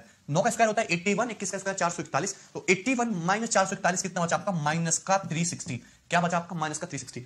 81 माइनस 441 क्या बचा, माइनस का 360। माइनस के 9x को इधर लाओगे तो X square plus 9x minus 360 बराबर क्या आ गया आपका, 0। तो ये क्या बन गया आपका, एक क्वाड्रेटिक इक्वेशन बन गया। इसको आपको सॉल्व करना है पहले तो, क्लियर है? तो क्या करना है, 360 के ऐसे फैक्टर करो जिनका डिफरेंस कितना हो, 9 हो, ठीक है। 360 के ऐसे फैक्टर करो जिनका डिफरेंस क्या हो, 9 हो। अब वो सॉल्व करना आता होगा तो ऐसे फैक्टर 360 के क्या आएंगे आपके, 24 और 15। यस 24 और 15, 15 इंटू 24 360 और 15 24 का डिफरेंस क्या होता है, 9। तो इसको इस तरीके से लिख सकते हो, x square plus 24x minus 9x, sorry minus का 15x, x square plus 24x minus का 15x माइनस का 360 बराबर 0। तो यहां से x इंटू एक्स प्लस 24 इतना करने की जरूरत नहीं है, तो माइनस का 15 ब्रैकेट में क्या आएगा आपका, x प्लस 24 बराबर 0। यहां से x की दो वैल्यू आएंगी, एक तो आएगी आपकी 24 माइनस का 24 और एक आएगी आपकी प्लस का 15। क्योंकि माइनस पॉसिबल है नहीं, x की वैल्यू नेगेटिव तो हो नहीं सकती, साइड का भी नेगेटिव होगी, तो हम क्या मान के चलेंगे, प्लस का 15। कोई डाउट इसमें किसी को, क्लियर है? चलिए इतनी बात को आप डायरेक्टली भी लिख सकते थे, इतना कुछ करने की जरूरत नहीं थी। क्वाड्रेटिक इक्वेशन जब मैं आपको सॉल्व करना सिखाऊंगा तब बताऊंगा। एक्स स्क्वायर बराबर 9x माइनस 360, 360 के फैक्टर कीजिए तो क्या आएंगे, 360 के फैक्टर 15 और 24, छोटा बड़ा, ठीक है ना, क्लियर है? तो प्लस माइनस लिखा हुआ है तो प्लस और ये आपका माइनस, क्या आ जाएगा आपका आंसर, प्लस का 15। तो थर्ड साइड जो है वो आपकी कितनी आ गई, ये थर्ड साइड कितनी आ गई आपकी 15। बट मुझे तो इस ट्रायंगल का एरिया फाइंड आउट करना है ना, मेरा इंटरेस्ट किसमें है, एरिया में। तो एरिया निकालने का तरीका क्या है, 1/2 साइड का प्रोडक्ट और उनके बीच के एंगल का साइन, यानी कि साइन 120 डिग्री, और साइन 120 डिग्री का मतलब क्या होता है आपका, √3/2। कितना होता है, √3/2। तो 15 नंबर 135 √3/4, 135 √3/4, ये आपका आंसर आ जाएगा, ये ऑप्शन 135 √3/4, ये आपका आंसर आ जाएगा। क्लियर है? कोई डाउट इसमें किसी को? आसान क्वेश्चन है, इजी है। चलिए आगे बढ़ेंगे, नेक्स्ट। यस, क्वेश्चन नंबर 18, ये बहुत इंपॉर्टेंट क्वेश्चन है, ये बहुत मजेदार क्वेश्चन है, ठीक है। इसको बड़ा ध्यान से समझेंगे, क्लियर है? बच्चे इस क्वेश्चन को करने में गलती करते हैं, ठीक है। Okay, in a triangle the length of two larger sides are 15 centimeter and 13 centimeter. The angles of triangles are in AP. The length of the remaining side can be. Clear है? देखिए मैंने आपको पहले भी बताया, यदि कोई ट्राइंगल एबीसी है, यदि कोई ट्राइंगल एबीसी है और उसके एंगल यदि एपी में है, अर्थमेटिक प्रोग्रेशन में है, तो यदि उसके एंगल अर्थमेटिक प्रोग्रेशन में, तो मिडिल वाला जो एंगल है, एक तो होगा आपका स्मॉलेस्ट एंगल, ट्राइंगल में 3 एंगल होते हैं, एक तो होगा स्मॉलेस्ट एंगल और एक होगा आपका मिडिल एंगल और एक होगा आपका लार्जेस्ट एंगल। 3 एंगल होंगे ट्राइंगल में, लेकिन अगर आपके तीनों एंगल, ट्राइंगल के 3 एंगल एपी में है, अर्थमेटिक प्रोग्रेशन में, तो मिडिल वाला एंगल जो होगा वो हमेशा आपका कितना होगा, 60 डिग्री होगा। मिडिल वाला एंगल जो होगा वो क्या होगा, हमेशा 60 डिग्री होगा। ये मैंने आपको बताया है, क्लियर ना? 2 तरीकों से बताया था मैंने आपको। मिडिल एंगल क्या होगा, बाकी स्मॉलेस्ट लार्जेस्ट एंगल कुछ भी हो सकते हैं भाई, ये 59 61 भी हो सकता है, कोई दिक्कत नहीं है। ये आपका 58 और 62 भी हो सकता है, क्लियर है? बट मिडिल वाला एंगल हमेशा 60 डिग्री होगा। कुछ लड़के सोच लेते हैं कि यदि एपी में तो 30 60 90 ट्रायंगल है, ऐसा नहीं है। मिडिल वाला एंगल 60 डिग्री होगा, ये शॉर्ट है। कोई डाउट किसी को, क्लियर है? भाई एंगल एपी में होने का मतलब ये होता है, वैसे त्रिभुज के तीनों कोणों का फल होता कितना है, a + b + c बराबर 180 डिग्री। यदि ये तीनों एंगल एपी में है तो ये जो मिडिल वाला एंगल है, सपोज बी आपका मिडिल वाला एंगल है, सपोज ये जो बी है ये आपका मिडिल वाला एंगल है, स्मॉलेस्ट है लार्जेस्ट है, तो जो मिडिल वाला एंगल है यदि एपी में है तो अदर 2 एंगल के सम के बराबर उसका एवरेज होगी कि नहीं, बी बराबर a + c/2। तो a + c की जगह 2b रखोगे तो 2b + b यानी कि 3b बराबर 180, तो b बराबर 60 डिग्री आएगा। लेकिन मिडिल वाला एंगल जो होगा वो हमेशा 60 डिग्री होगा यदि ट्रायंगल के 3 एंगल एपी में है। कोई दिक्कत इसमें किसी को, क्लियर है? कोई डाउट? चलिए और भी इसको देख सकते हो, और भी कई तरीके हैं, ठीक है। सर ट्रायंगल है, ट्रायंगल के 3 एंगल सपोज एपी में है, तो ये मान लिया मैंने ट्रायंगल के 3 एंगल लिए, a - d, a और a + d। यदि मैं इनका सम निकालूंगा, इन तीनों एंगल का सम, तो 180 डिग्री होना चाहिए, d से d कट जाएगा, 3a बराबर 180 आएगा। तो a बराबर कितना आएगा तुम्हारा, 60 डिग्री, और a क्या है तुम्हारा, मिडिल वाला एंगल था, तो मिडिल वाला एंगल क्या होगा, हमेशा 60 डिग्री होगा। क्लियर है कि नहीं? कोई डाउट इसमें? चलिए नाउ अब देखो ध्यान से। In a triangle the length of two larger side of 15 centimetre and 30 centimetre. The angles of triangle are in AP, the length of the remaining side can be. तो आपके पास एक ट्रायंगल है, एक त्रिभुज है, क्लियर है? त्रिभुज है, तो ट्रायंगल है, उसके त्रिभुज है, और उसकी दो larger side 15 centimetre and 13 centimetre. तो ट्रायंगल में एक तो होगा स्मॉलेस्ट एंगल, ट्रायंगल में एक होगा स्मॉलेस्ट एंगल और एक होगा आपका मिडिल एंगल, एक क्या होगा आपका मिडिल एंगल, क्लियर है, मिडिल एंगल, और एक होगा आपका लार्जेस्ट एंगल। तो लार्जेस्ट एंगल के सामने की साइड सबसे बड़ी त्रिभुज की तो लार्जेस्ट साइड 15 13 दे रखी है, तो लार्जेस्ट तो होगी 15, मिडिल वाली होगी 13, तो थर्ड साइड तो स्मॉलेस्ट क्या बची आपकी x। तो लार्जेस्ट एंगल के सामने तो होगा 15, मिडिल वाले एंगल के सामने क्या होगा 13। लेकिन यदि एंगल एपी में है, यदि एंगल एपी में है तो मिडिल वाला एंगल हमेशा 60 डिग्री होगा, मिडिल वाले एंगल के सामने क्या होगा आपका 13, लार्जेस्ट साइड होगी 15 और थर्ड स्मॉलेस्ट साइड क्या बचेगी फिर आपकी x। कोई डाउट? ऐसे तो क्वेश्चन बहुत आसान है पर ये लॉजिक सोचना आपको आना चाहिए, क्लियर है? कोई डाउट इसमें किसी को? तो 60 डिग्री तो मिडिल वाला एंगल और ये मिडिल वाली साइड होगी टू लार्जेस्ट का मतलब क्या होता है, लार्जेस्ट मिडिल फिर स्मॉलेस्ट, तो 60 डिग्री के सामने 13, लार्जेस्ट 15 और थर्ड स्मॉलेस्ट क्या बचा आपका x। तो आपको x की वैल्यू निकालनी है कि स्मॉलेस्ट साइड की वैल्यू क्या हो सकती है। तो सिंपल सा अब क्या लगाओगे आप इसमें, कोसाइन रूल लगाओगे, आपको कोसाइन रूल लगाना है। तो यहां से cos 60 डिग्री की वैल्यू क्या होगी, आजू बाजू वाली साइड के स्क्वायर का सम माइनस अपोजिट साइड का स्क्वायर, अपोजिट साइड का square upon 2 into 15 into x, ये लगेगा आपका कोसाइन रूल, क्लियर है? cos 60 क्या होता है, cos 60 होता है आपका 1/2, तो ये हो जाएगा आपका 1/2, 2 से आपका 2 कट जाएगा, 15x आपका इधर आ जाएगा, तो 15x बराबर x स्क्वायर, देखो 15 स्क्वायर माइनस 13 स्क्वायर, 15 का स्क्वायर क्या होता है आपका 225 और 225 माइनस 169, तो क्या आ गया आपका 31 प्लस 25 है ना 56 आ गया आपका, कितना आ गया 56 प्लस का 56 प्लस का 56। गुड आउट में 15x को इधर लाओगे तो x square minus 15x minus 15x plus 56 बराबर 0। अगेन आपकी क्या बन गई, एक क्वाड्रेटिक इक्वेशन बन गई, क्वाड्रेटिक इक्वेशन बन गई, द्विघात समीकरण। आपको इस द्विघात समीकरण को सॉल्व करना है। तो x square minus 15x plus 56 बराबर 0 है, तो x की क्या वैल्यू आएगी, देखो 56 कैसे फैक्टर करो जिनका सम 15 हो लेकिन प्रोडक्ट 56 हो, तो 7 और 8 आएगा, क्योंकि माइनस प्लस है तो दोनों ही आपके पॉजिटिव पॉजिटिव होंगे, तो 7 और 8 दोनों इस इक्वेशन के रूट आएंगे। तो इस क्वेश्चन का जो राइट आंसर पॉसिबल है तो आइदर 8 और 7 सेंटीमीटर, 8 भी पॉसिबल है और 7 सेंटीमीटर भी पॉसिबल। ओके, अब हम करेंगे question number 19।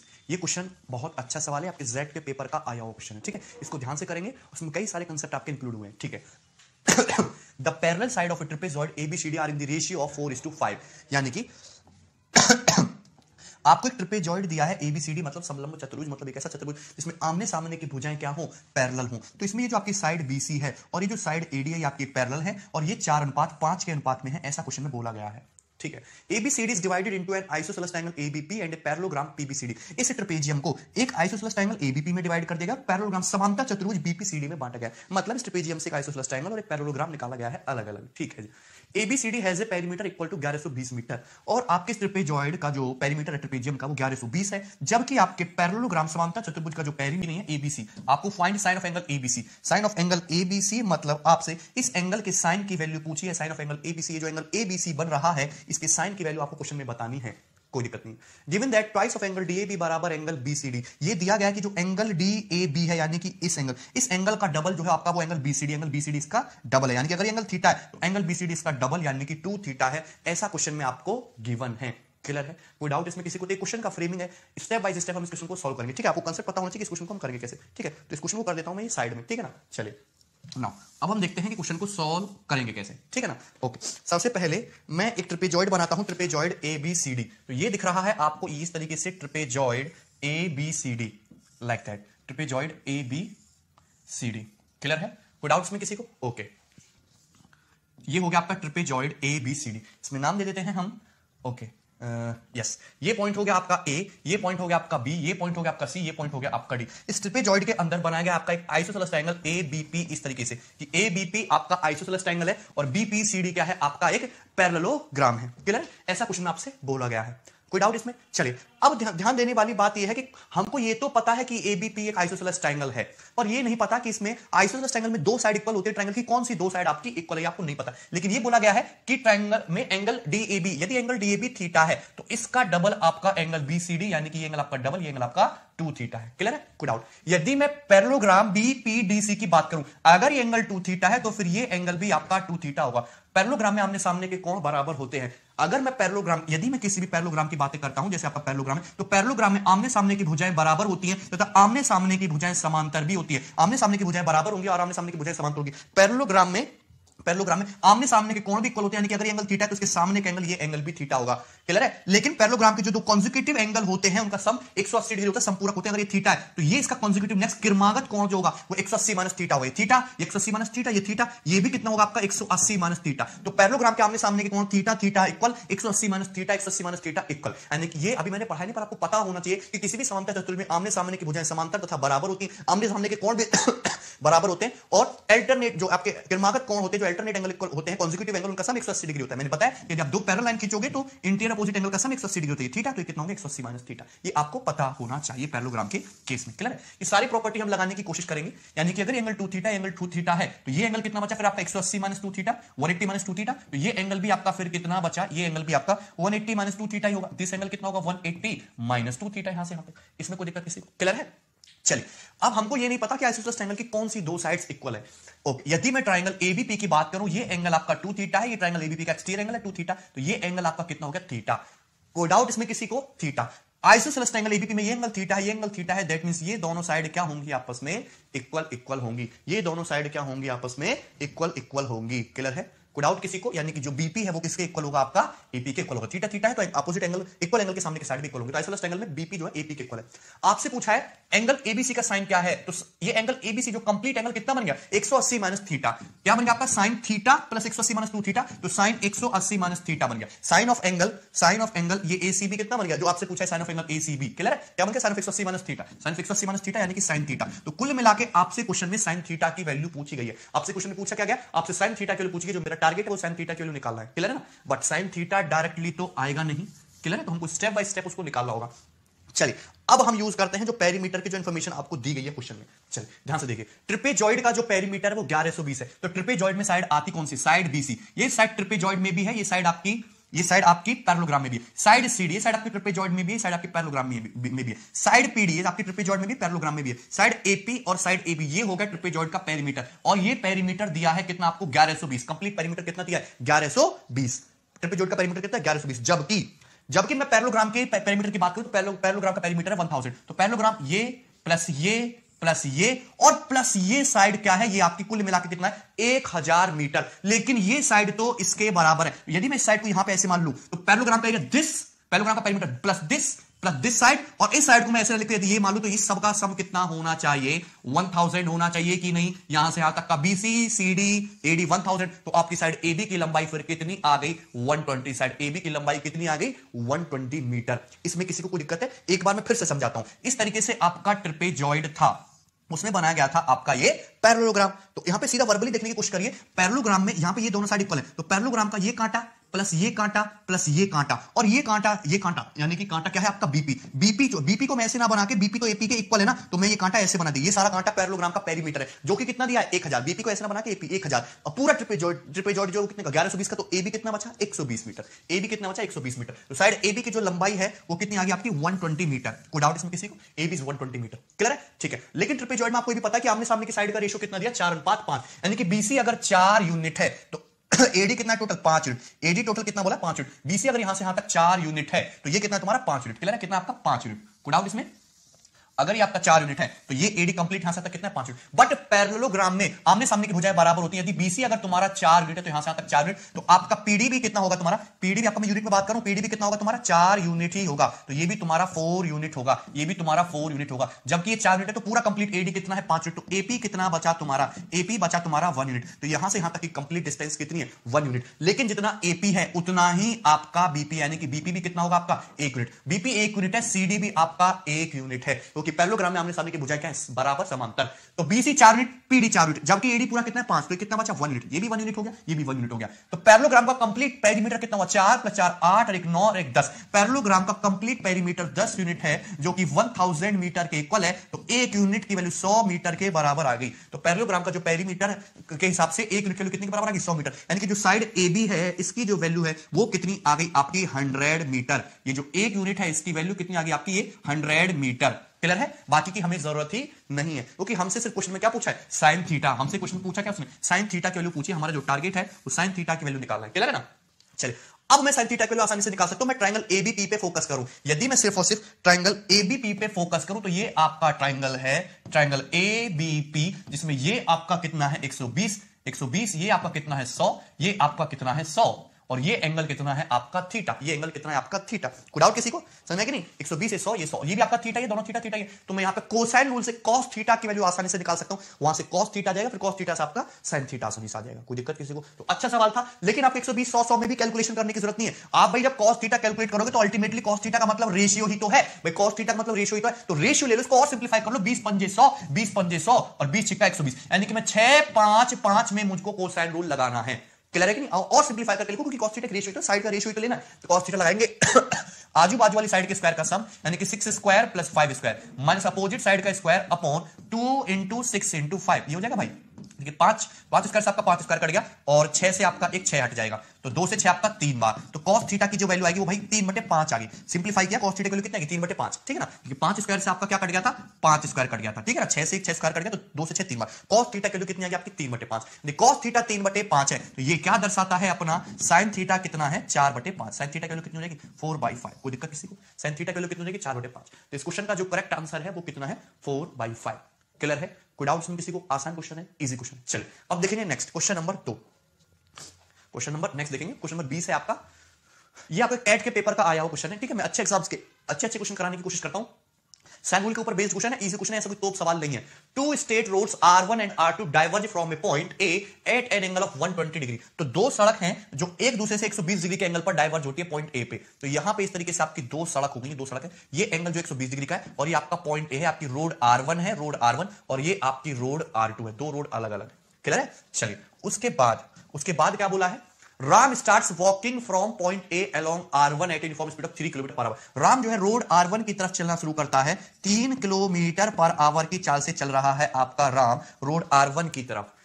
Shyam starts walking at the same time from a along R2 eight uniform speed of 2 kilometre per hour. Shyam जो है R2 की तरफ चलता है 2 किलोमीटर पर आवर की चाल से, श्याम चलता है सेम टाइम के लिए, ठीक है? कोई दिक्कत नहीं है।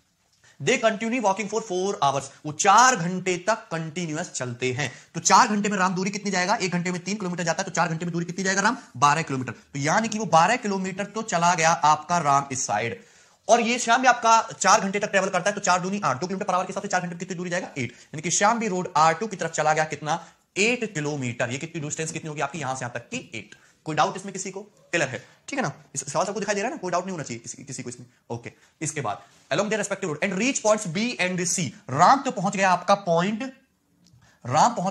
पॉइंट बी पे, और श्याम पहुंच गया आपका पॉइंट सी पे, दोनों बी और सी पॉइंट पे पहुंच लिए। Ram returns to point A after walking along the line segment B C and C. Ram जो है वापस आ रहा पॉइंट ए पे, लेकिन कैसे? पहले वो जाएगा बी से सी, राम जाएगा पहले बी से सी, फिर सी से ए, राम जाएगा पहले बी से सी, फिर सी से ए, फिर वापस आएगा Ram. Okay, Shyam also returns to A after walking along with line segment C से बी एंड बी। श्याम जो है यहां पे जा रहा है तुम्हारा राम, इस तरीके से राम जा रहा है तुम्हारा इस तरीके से, और श्याम कहां पे पॉइंट सी पे, श्याम को वापस आना है, तो श्याम जाएगा सी से बी और बी से ए, ठीक है ना? मैं यहां पे लिख दे रहा हूं, राम कैसे जाएगा, राम जाएगा आपका बी से सी प्लस सी से ए, ठीक है ना? और श्याम कैसे जाएगा आपका, श्याम जाएगा आपका कैसे सी से बी, यानी कि बी सी और ए से बी, बी से सी और A C, A B plus B C, ये जाएगा आपका श्याम।